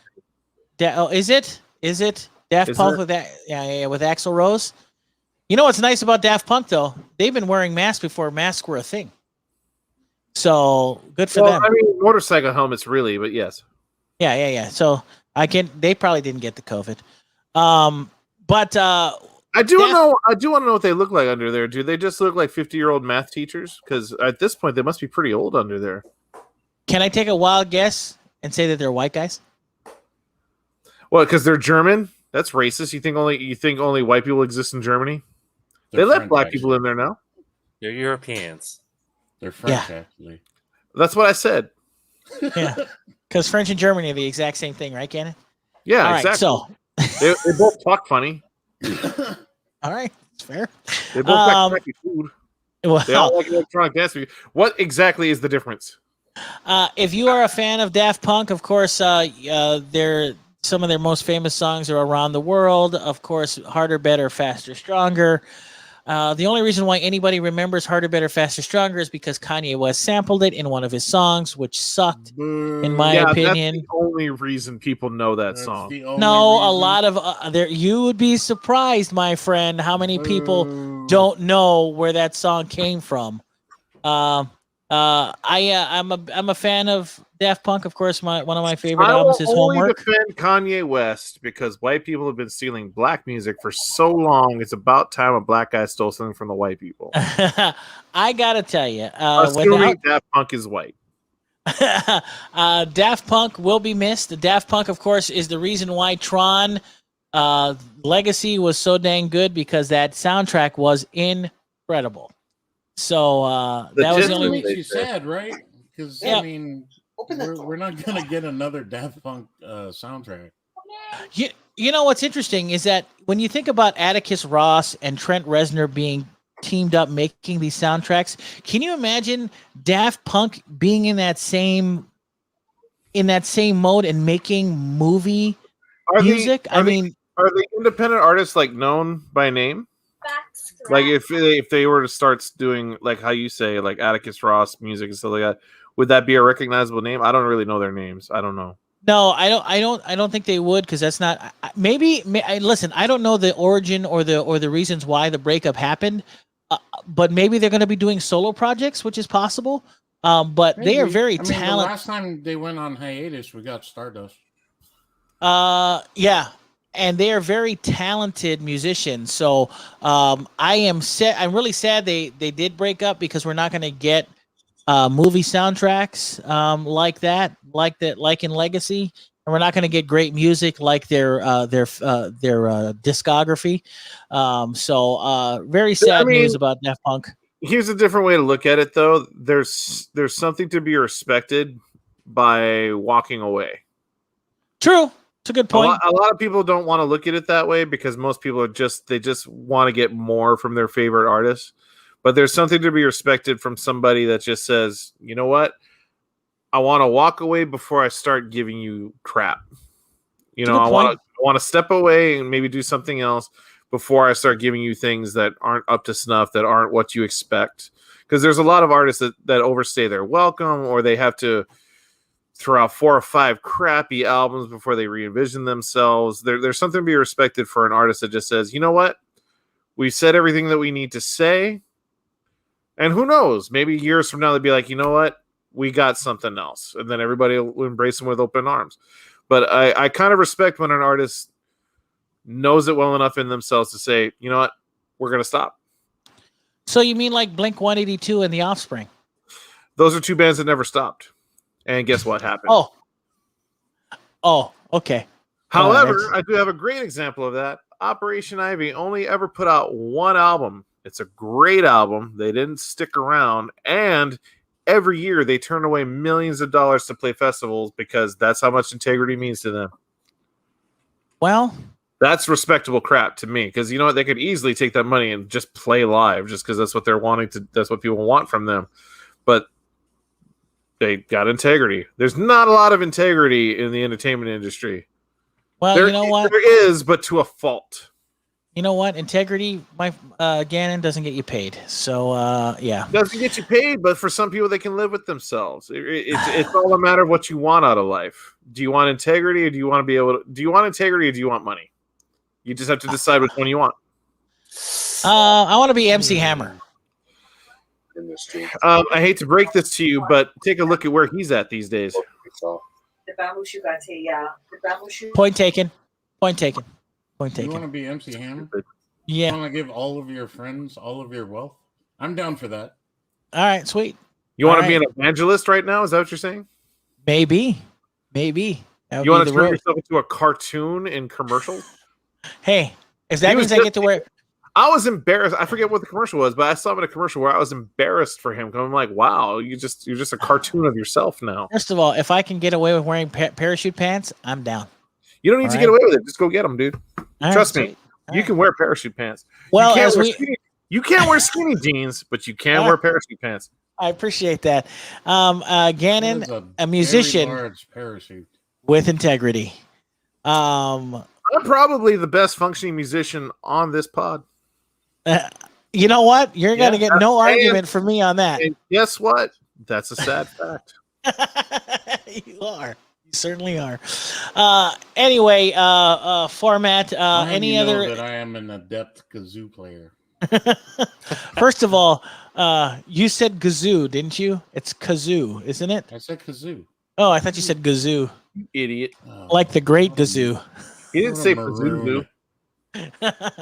All right, Phormat. Anything else before we shuffle off to Mr. Blu-ray himself? No, you may shuffle off to Mr. Blu-ray himself. All right, sweet. Just to am I the only one that had news this week? Good. Well, I had the Dota news. There wasn't a huge amount of news that I would have brought up anyway. Oh, okay, awesome. I'm glad. Great minds. Yeah, think alike. I mean, like I said, Zack Snyder did say a lot in that IGN interview, but I don't know. I just hate talking about the Justice League Snyder cut at this point. Hey, listen, we're 2 short weeks away from it. Talk about people getting mad about it. Yeah, we're 2 weeks away from it. So once it's out, we'll talk about it. We're not going to talk about it anymore. Okay. So let's just call it a day on that. I do know that I know what I want to talk about. Surprisingly enough, not talk about it, but I want to, just in case we forget. We do know that Superman and Lois premiered on the CW last week. Oh, now this week, it's actually really good. I did. It's actually getting good reviews. Number one, but number two, the biggest news is after only one episode, the CW has already renewed. It already got renewed. Whatever they're doing, it's working. Did any of you guys see it? No, not me, not yet. I did. Not yet.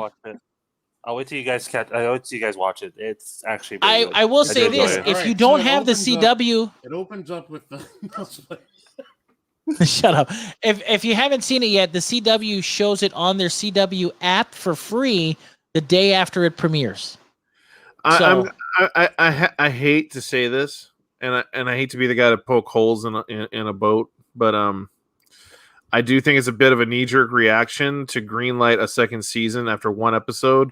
Because for all you know, because you always want to start strong in your first episode. Mm-hmm. For all we know, the rest of the season is absolute garbage. And it's just like a meandering story, and there's not a lot to it. Because you're actually quite accurate. Because I'm fairly certain that they've run out of the budget after this episode. Yeah, you always start off strong. But my case in point, we were excited about the idea and what we saw of Superman Returns until we saw Superman Returns. True. And that's a movie that did start off strong. It had a great setup. We liked the idea of, granted, not anymore, but we liked the idea of Kevin Spacey as Lex Luthor. It had all the ingredients to be great until we saw it. And that movie just meanders all the way through. It has one strong scene. That plane sequence is a strong sequence. After that, the movie just kind of it shot its load at that point. It had nothing left going for it. Yeah, good point. And I hate to be such a nihilist about it. However, and Carl Shinyama was the one that pointed it out, I do like the nods to the old school stuff. I like that he shows up in the Fleischer outfit. I like that they showed that. I absolutely hated the first suit that we saw him in for the CW shows, but I do like the suit that they're giving him now. Tyler Hoechlin looks like he's nailing what Superman should be like. Like they're doing everything right as far as what Superman looks like he should be like.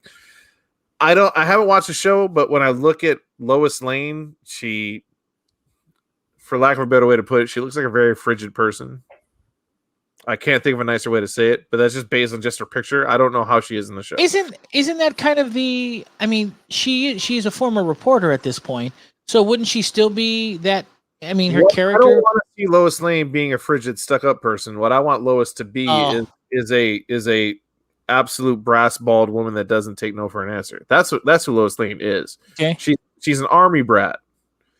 She True. doesn't take no for an answer. She gets her story no matter what. But she's but she's also now apparently a loving, caring mother. She's not stone faced. She's not like, she's not stoic. Sure. She gets her story. She's not Kate Bosworth. She's Margot Kidder. Good point. Good point. But again, this is all based on very, very little. I haven't actually watched the first episode yet, but the clip that and it's the one everybody sees where he saves that kid from the car that's about to crash on him. Classic Superman. That's what we want to see from Superman. And everybody says, "Oh well, he does everything right that Henry Cavill doesn't do." But I also feel like there's room to tell Superman in different ways. I agree. I don't say Henry Cavill's wrong. I don't say that, and Tyler Hoechlin. I don't want to say middle of the road, but Tyler Hoechlin's doing what you expect of Superman. Henry Cavill's in different territory, and I don't think either one's wrong just because. But I do want to see it. I'm interested, and the fact that a lot of people love it sounds great. But I've also seen a lot of other TV shows that after one episode they get a lot of positive buzz. They greenlight that second season, and then everybody's like, the rest of the season kind of sucks after that. But that's just me being kind of nihilistic about it. You know what's interesting though? I've only read one bad review, and the title of that bad review was "It's super boring." So I don't know. I mean, other than that one review, it's been that person probably was the same type that didn't like the first 3 episodes of WandaVision. Probably. You know what gets you noticed as a critic, Greg? What's Being that? the one guy that says something different from everybody else. That's what gets you noticed as a critic. I don't know if you know that, but I've noticed that when you want to get noticed as a critic, you say something that nobody else is saying. It's a good point. I mean, I do have Which as a critic. Is why Aron won't get noticed as a critic.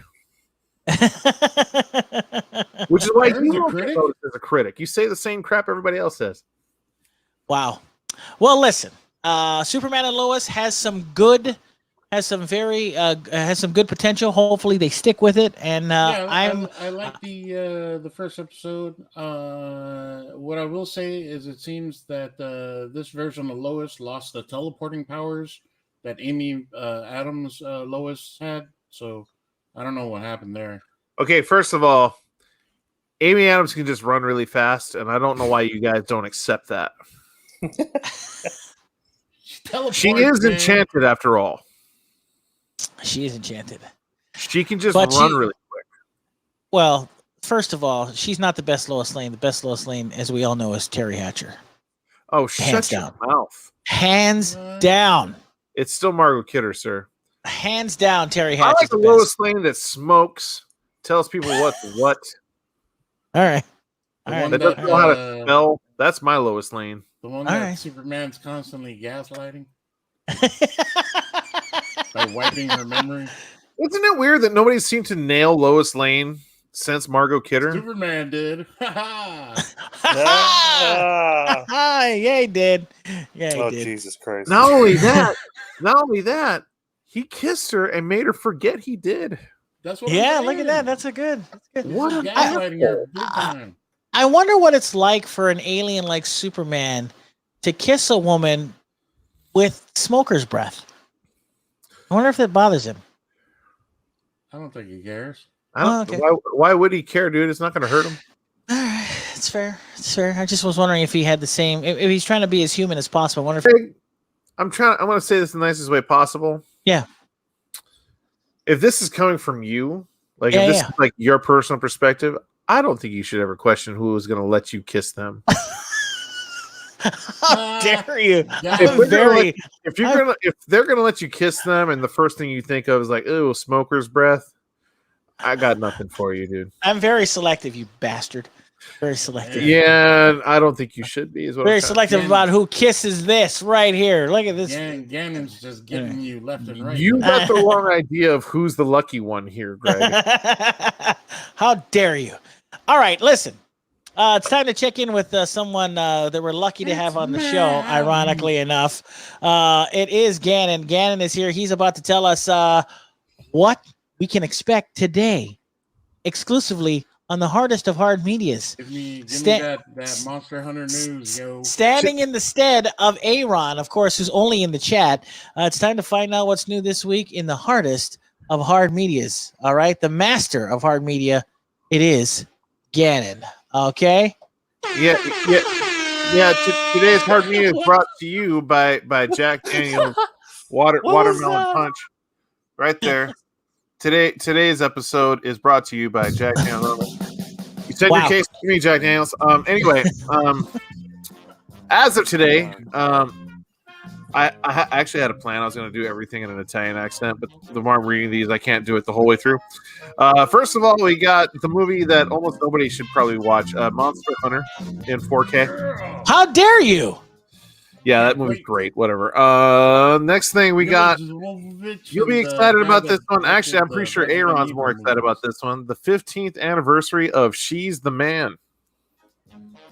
Oh, is that the Amanda Bynes movie? Yeah, crazy ass Amanda Bynes. And Channing Tatum, right? Yeah. Crazy. Channing Tatum. 15th anniversary also for War of the Worlds in 4K. Ooh, of course, is that the Tom Cruise version? Yes. And then not the only movie that Bill S. Preston Esquire made, Zappa, the documentary by Alex Winter. That's coming out today too from Magnolia Pictures. I like him. Good. Wait, Zappa or Alex Winters? Yes. Oh, Alex Winter's great. Zappa's terrible. I think he's a horrible artist. Okay. Whatever. And then a movie that I recommended that was on Shudder last year. I actually do recommend this movie. It's actually a lot of fun. Scare Me. Yes. Starring Aya Cash and I can't remember the guy's name. That work? I agree. Oh. You don't have to do that to be scared of me, Greg. I actually did a trial run of Shudder specifically for that movie based on Gannon's recommendation. And was it good? It was great. And then I canceled my subscription. It was awesome. It's a good movie because like it feels like it's set up to be an anthology movie, but they don't do it. So if you know that going in, you're fine. But if you're expecting it to be totally not what you're expecting when you go in. Yeah, because it feels like it's setting up an anthology style horror film, but they don't do that. It's literally they just tell you the story. And so would it be considered? Like the way it was going. Could it have been an horror anthology? It could have easily been a horror anthology because instead of this typical setup of like, okay, here's the premise, and then that segment starts. They literally act it out and then almost literally do almost like shadow puppets on the walls, and then they act out the parts and stuff like that. Yeah, the presentation is amazing. The first time they do it, you're kind of like, oh, is that what this is? But then as the movie progresses, you're like, no, never mind, I'm on board. Like, because those actors have a lot of charisma and they have a lot of chemistry between the two of them to sell that. Whereas if you did it any other way, you'd be like, oh, this is stupid. It should have been done totally different. But yeah, I definitely recommend Scare Me if you're into horror films. It's different than you might expect it to be, but not in a bad way.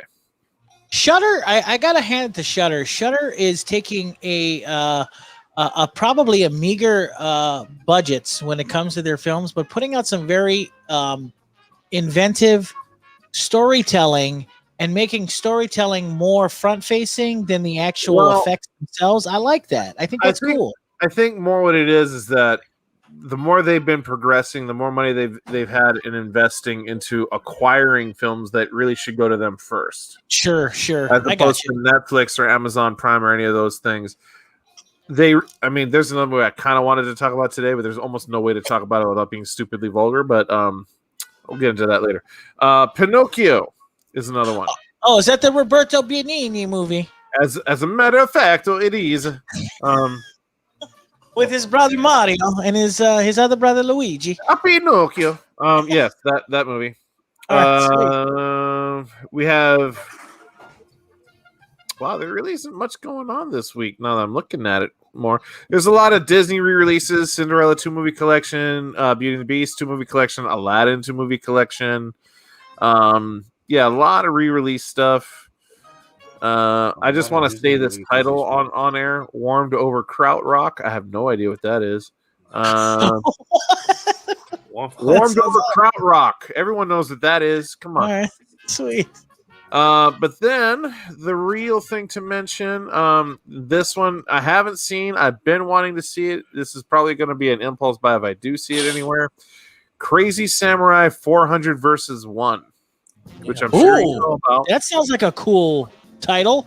You don't know anything about this movie, do you? I don't. Well, what is The it? whole movie is one guy versus 400 samurai in one shot. Are you serious? Are you messing with me right now? Yeah. Well, before Sam Campos disappeared off of social media, he was talking about this one a lot. I don't know if it has any Hawaii ties to it at all. I'm really not sure. But it was a very stunt. I mean, obviously, it's a very stunt-driven film. It's a one-shot, one-take kind of a movie, and it's literally one guy versus 400 samurai.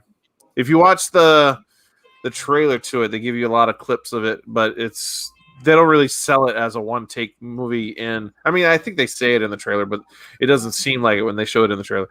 It's not a selling point, is what you're saying. No, what I mean is like when you watch the trailer, you won't know that it's one take because obviously they're going to chop it up to give it some pizzazz, right? But I think they mentioned that it's one take. But I haven't yet to see it. I don't know if it's on streaming yet. If I find this anywhere, it's going to be an impulse buy because I like a movie that has a real simple, interesting premise. Or if you find it, or if you know it's on streaming, could you give us a heads up where it's at so we know? I have to imagine it's on streaming already if it's only hitting hard media now. But I haven't really looked for it either, to be honest with you. I'm just seeing it on the list right now. The original, you might know it as Crazy Samurai Musashi. Yeah, that's the title for it here. Okay, hang on. I'm looking it up right now. Give me a second, because now I'm interested. Hang on a minute. Aron has the answer for us. It's on Vudu. So, Crazy Samurai Musashi? Yeah. He just said that. Okay. All right, Crazy Samurai Musashi. Right. Putting it in my not just a menu item at Genki Sushi, as it turns out. I think I'm gonna watch this tonight. All right. It definitely looks cool. Like it's got a lot of dynamic action to it, which it would have to be a one take kind of a movie. Because if it was just a boring camera follows around the action thing, it would run its course and you wouldn't be excited about it at all. There it is. It's called. It's on Apple as well. It's on iTunes. It's Crazy Samurai 400 versus 1. Okay, there it is. Okay, I'm putting that on my list. Done. Got it. Yeah, I remember hearing it when it was still Crazy Samurai Musashi. I didn't know they changed it to 400 versus 1. Yeah, it's called Crazy Samurai 400 versus 1. I think that's honestly, Phormat. I think that's just for the Americans. Oh, gotcha. Because if you use the original title for the release here, people will be like, "I don't want sushi."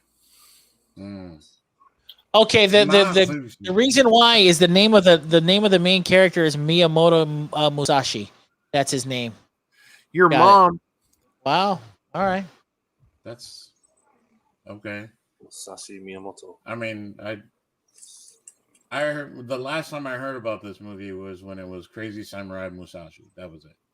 And then when Gannon said it was Crazy Samurai 400 versus 1, I was curious if it was the same movie. And it is. It's the same one. Same one. Yeah. So, yeah. I'm looking it up right now. Oh,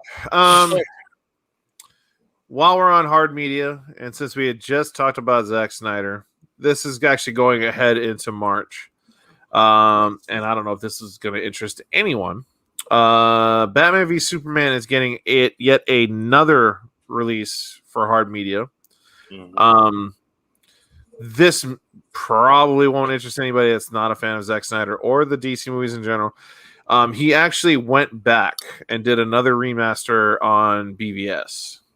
He color corrected the movie to what he actually wanted it to look like. So I think it's ultimately the same cut we've already seen. I don't think he's made any adjustments there. But I guess apparently while he was working on Justice League, he had he had an intention of color correcting BVS to what he originally wanted. So how different it is, I don't know. But if it's So something this one anybody, is black and white, is what you're telling us. no, no. Okay, let me- Strangely enough, that's not it at all. That's his director's cut for everything. Strangely enough, that's not it at all. Let me ask you this: is the color correction for the theatrical cut or the Ultimate Edition? Yes. According to this, it says Dawn of Justice 4K. It says Ultimate Edition on the box. It doesn't mention anything is done differently. But I did read up on this re-release, and he did go back and color correct it to what his original intention was, because I guess the Ultimate Edition that we got was just his cut of it, but they didn't give him a chance to do the color correction that he wanted to do. I wonder if they updated it's a little the streaming. puzzling, because it's a little puzzling to me only in the sense of, like, even the theatrical cut, you would assume that that was what he wanted color-wise. But I'm also wondering, maybe he just wanted to color correct it so that if you watch this before you watch Justice League, it would be more consistent as far as tone-wise goes, as far as his color usage between the two movies. Not to get too worried about it, but maybe like his color choices for Justice League, he just wanted to make sure they all meshed. Huh. That's my only guess, because this is coming out a week after the Snyder Cut comes out. So I'm wondering if he did this so it fit better color-wise between the two. Oh, so it's not even out yet. It's not out today. It's out. No. Like I said, this comes out a little bit further out into March. I'm just bringing it up because we were talking about Snyder stuff earlier. Gotcha. Okay. And this isn't a new movie, so it's not like this is a new thing coming out when it does come out. Just a talking point. But yeah. So this cut is the same cut we already had, but I guess he just adjusted the colors. So whatever that is, and how different that might make the movie, who knows? That, I tell you what, though, when you do color correction, it does. I've seen color corrected movies, and it does something to them. Be it good or bad, a different movie, but it'll feel like a different movie. Right. Exactly. Color can completely change how you feel about a scene. Just changing something as simple as a color. We don't realize how much color impacts how we see a movie until something's changed. Like if you were to take for example, let's say you took Endgame and you muted the colors. Yeah, you would probably feel completely different about the movie after that, even though nothing about it is different other than the colors. Yeah, right. That's the only thing you changed. You didn't take a single second out of that movie, but just changing the colors alone can change the tone of it and how you feel about it. The same could be said about audio.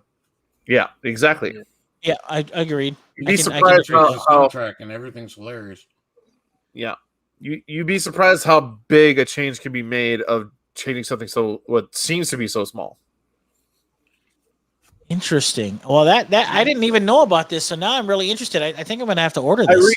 I recently just read about it, and I guess he was doing it just before they really got started with the Justice League Snyder Cut. He took the opportunity because he started working on that, and then they got the chance to do the $70 million whatever fixes they had to do for Justice League, and at the same time finishing up Army of the Dead. So I guess he had the chance to go back and take a second look at BVS and say, let's fix the colors to it, because I guess after all these years he was just like, we should change the colors. So who knows? I'm curious to pick it up just to see how much different it might seem. So that doesn't. I mean, I'm looking at the box art. Nothing remotely even mentions that. Exactly. So, like I said, this is a new release of the 4K cut. But I've already read up on the article of it that this version coming out, because like I said, this is coming out like 1 week after Justice League, right? And this 4K release will be the color corrected version. So I don't know if that means going forward this is the only version available. So if you already have it on 4K, that one might, who knows, that might be considered collector's item now, because it won't be available that way anymore after this. Interesting, because I'm curious if that means they're going to update the actual ones that are streaming now. I'm curious if they're going to actually, if you own it digitally. I think those roll out first. I think HBO Max will get the updated one first, like the same date as Justice League. If I can pull the article, I'll show it to you. But if I'm not mistaken, we'll get the color corrected version the week before Justice League comes out, and then the hard media version comes out the week after. Oh, cool. But that could also just be a marketing thing, like, hey, here's a good excuse to go revisit BVS before you watch Justice League. Yeah, to be fair, you're right, Gannon. I think this is like for super nerdy guys. Like when it comes to film, I'm a color correction. It's the kind of thing that a casual fan probably won't even notice, to be honest. Like a more casual movie fan would probably just watch it and be like, oh, it feels kind of weird and different, but they won't really pinpoint why. Well, according to Aron, there's who's in nothing the wrong chat, with that. he said that he read that the new 4K also has a different aspect ratio. It's not 235 anymore. It's an IMAX remaster. Wow. All right. That could be true. That far I don't know, but I as far as I do recall from the article I read, I did read up on that. It's a color corrected version. I'm in. Because I don't even know if most people would even recognize the IMAX ratio. Really, I don't know if anybody really noticed that. Really, I don't think they did. It's the kind of thing you notice in the very beginning of a movie, but once the movie gets started and it washes over, you don't even really notice it. You don't. You agreed. Because once you get lost in it, you don't really think about it. You do notice it at the beginning of The Dark Knight, for sure. You see how it, how that happened. Well, you see, that's the thing. Like when Christopher Nolan did Dark Knight Rises, and it drove me insane, is that he shot some sequences in IMAX and some sequences not, and it was super distracting when you watch it theatrically in an IMAX theater because you see the screen change throughout. Right. And it draws your eye to the change, and you're not stuck in the movie anymore. You're now paying attention to the bars cropping in and then cropping out. Yep. It takes you out of the movie. So I don't know. And I from what you've heard, like, IMAX cameras are super noisy to film on, and I get that. But if you can't shoot the whole thing in IMAX, I almost say don't do it at all. Yeah, Christopher Nolan loved it. Zack Snyder had said that they shot Justice League in the IMAX ratio, but not with IMAX cameras. Makes sense. I can see that. Christopher Nolan did the same thing with Dunkirk. He loves IMAX. He loves it. There's nothing wrong with the format, but I think films should only be shot in one format, not one that constantly changes. Who can blame them after the success that was the Inhumans? Yes. Point format. Point format. I didn't even watch it, so I don't know. Well, Gannon, thank you so much for your scholarly knowledge on the hard media this week. I'm gonna make pee. I'll be right back. All right, go pee. Monster Hunter, of course, is the biggest release of the day. Last week, I forgot. I don't know if we talked about it or not, but there was another release that happened last week that I may have forgotten. The remake of Wrong Turn also got released last week. If you're interested, Wrong Turn, of course, is based on the films that, of course, the original film was actually starred Elijah Dushku, was written by Alan was written by Alan McElroy. Good movie, great movie. Yeah, yes, and of course followed up by like another 5 sequels. But other than that, check that out as well.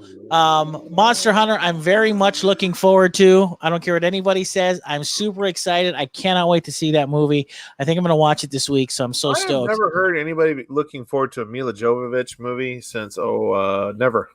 Fifth Element. What are you talking about, dude? Everybody loves the Fifth Element. Fifth Element, or you saw Fifth Element and thought, hey, she should be in a million other things until she was. Aron says that you missed one, Gannon. A movie called Fatale with Hilary Swank came out today. So no, I didn't miss it. I disregarded it. Fatale?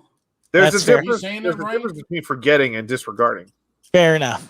It's not just fatal. Yeah. And first of all, second of all, it's Fatale. It's fair. All right. Speaking of Hilary Swank, and we didn't bring this up, Cobra Kai season 4 just started. Yes, it did. And she better be in it. Oh, speaking of cock aliens. So yes. Cobra Kai season 4 officially began. That means, let's hope that means that we will be getting season 4 at the end of this year. All right, at least. Is that kind of a foregone conclusion? Well, you know what they could do? They could do the thing where New Year's Day is their release window for that now. You know, When because did they the last started the season trend. come out? Was it in October? Negative. Last season came out New Year's Day, Oh, was it? season 3. Yeah, that's what Oh I no, mean. but I thought that had more to do with the Netflix acquisition, though. No, you're right. It did, but I'm just curious because of the response they got on January 1st. I'm curious if they're going to hold that. No, You know what you're I'm saying? probably right. You might be right. But yeah, who knows how long it'll take to shoot this season, considering COVID and there's gonna be fight sequences and stuff like that. Exactly. Probably Who a knows? little bit trickier to shoot fight sequences, especially with multiple people in it when you have to have COVID as a consideration. It all depends because I know they're shooting in Georgia, not Los Angeles. So it all depends on where Georgia is as far as their restrictions go. So who knows? All I know is that for filmmaking guidelines, they got to make sure everything's screened and all that kind of. I mean, Tom Cruise. Just listen to what he says. He knows what's up. Yeah, Tom Cruise is the man when it comes to COVID. He knows what's up. He doesn't ever want to see that again, ever. All right. Well, I can't get mad at him about that. Tom Cruise is part of the secret cabal that released COVID. Okay, first of all, there's no Scientologists in China. Not one. There's How none. dare you? How do you know that? And that's a perfect reason to frame them. Wow. That feels racist, and I like it.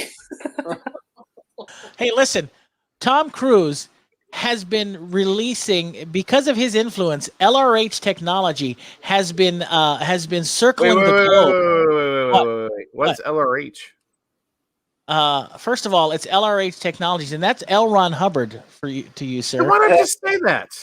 Because it's called LRH Technologies. Nobody says that. Yes, they do. That's a fancy way of saying COVID. That's the way Tom Cruise says it, and that's the way LRH Technologies has been circling the globe, influencing many nations. That's what they tell me. So I feel like if Scientology really had the influence and backing that they did, yeah, COVID would have worked out a lot better as far as killing a lot of population. But also, there must be a lot of Scientologists that are like in their 60s. They wouldn't want to jeopardize themselves. First of all, do not discount Alika's statement. Okay, there is a secret Scientology cabal that released COVID, and who sits at the top of that cabal? Mr. Miscavige, John Travolta, and Tom Cruise. It's Kelly Preston. It's a triumvirate. Kelly Preston did it. Oh, I thought he was trying to say Kelly Marie Tran. Yeah. The Mr. Miscavige, the guy that's Kelly the guy at the head of Scientology. It's his, and at Miscavige's left hand is Tom Cruise, and at the right hand is John Travolta. Alika, you got this all figured out. Either one of those guys is smart enough to release a pandemic. You're really giving these guys a lot of credit. Listen, Bruce Willis did it in 12 Monkeys, so that's just what I'm saying. I thought Brad Pitt did it in 12 Monkeys. No, Brad Pitt was a red herring. Oh, I don't remember that movie that well now that I think about it. It was actually some dude that looked like Philip Seymour Hoffman. Is that why his eye was all messed up in that movie? Yeah. That's exactly why. All right. Wait. 12 Monkeys was about COVID. Brad Pitt had it, made his eye all funny. It was Bruce Willis's fault? Yes, it's Bruce Willis's fault. Or am I fault. not listening to you guys at all right now? But just know that you heard it here first. COVID was released by the Church of Scientology, according to Alika. Okay. So Battlefield Earth was like their, not their red herring, but there was like their smoke screen. Like, we're going to make everybody watch this movie. All right. But this is really phase 1. That's correct. And the following phases will eventually lead to a pandemic being released. Correct. Eating bats in China. Hey, you're talking to a guy who actually read Battlefield Earth. Boy, I'm sorry. Was that a chore? Was that a chore? There's so many other things you could have done with your life, Greg. I know. God, there's so many things. Like you could have read good books, for instance. I know. You could have read the what is it? The film adaptation of Speed 2 or whatever. Adaptation. Right. That's what I said. All right. Anyway, we're out of time, ladies and gentlemen. Not only were you entertained, you're also educated and informed about COVID and Scientology. Yep. Don't forget Only offended. on the Nerd Watch and extremely I offended. don't know if we educated as much as we debated. All right. That is also fair. And for what everybody can gather is that Greg says, "Hey, go out there, cough on everybody, and don't wear your masks." First of all opinions are valid on the Nerd Watch. Not when lives are at risk. That's the thing. Not when they're not opinions, you idiot. Yeah. I think when lives are on the line, I don't know if opinion is a matter. Yeah. Your feelings did not negate someone else's freedom. But these aren't feelings. These are flat out scientifically backed doctors saying, "Hey, wear your mask to protect other people." Whereas somebody that was in the UFC said, "Hey, it's propaganda. Don't do it." I wear a mask, okay, guy. Anyway, you showed me that you wear a mask. Doesn't mean I don't think you leave the house, Greg. You don't look like somebody that leaves the house. Hey, why you gotta be so hurtful, bro? Oh, was that hurtful? Yeah. I can never and tell. You know what? I don't leave the house. Okay? Yeah. Is that what you wanted to hear? Yeah. Right. Well, you got it. Well, listen. Is that some tears I hear in the back of your throat right now? No. Did I strike a nerve? I hope I did. No, you didn't strike a nerve. Anyway, we're out of time, boys and girls. Have a wonderful, wonderful week. We'll be back next week. WandaVision, I guess, another episode we're going to be talking about next week. Also, if I am not mistaken, we'll have some new games that are being updated to talk about. So that'll be kind of fun, and maybe. Just maybe there'll be some big news that hits tomorrow, like always, that we'll talk about next week on the show. So they're gonna drop the trailer for the new Spider-Man movie. Watch, because they announced the Spider-Man title the day after, so why not the trailer next? True, Spider-Man Home Slice. We're gonna see the trailer. All right, we are out of time. Spider-Man Homefront. Jason Statham. Jason Statham. All right, and as you all know, Statham is Doc Ock. Nothing, and I mean nothing, is more entertaining than this program. So we're out of time. Have a wonderful, wonderful week. No, I think we're pretty much it. I mean, that Wakanda Vision show we pitched, it sounds way more fun than this show. Maybe, but we make it. So for my good buddy and Man in Black Phormat, for our punk rock superstar and Dark Knight Gannon, for our incredibly racist producer seducer Kai, and of course the man who's for the boys. That moniker, and I said worse stuff today. It is Dr. Freaky Daddy Leaky. I am G Money.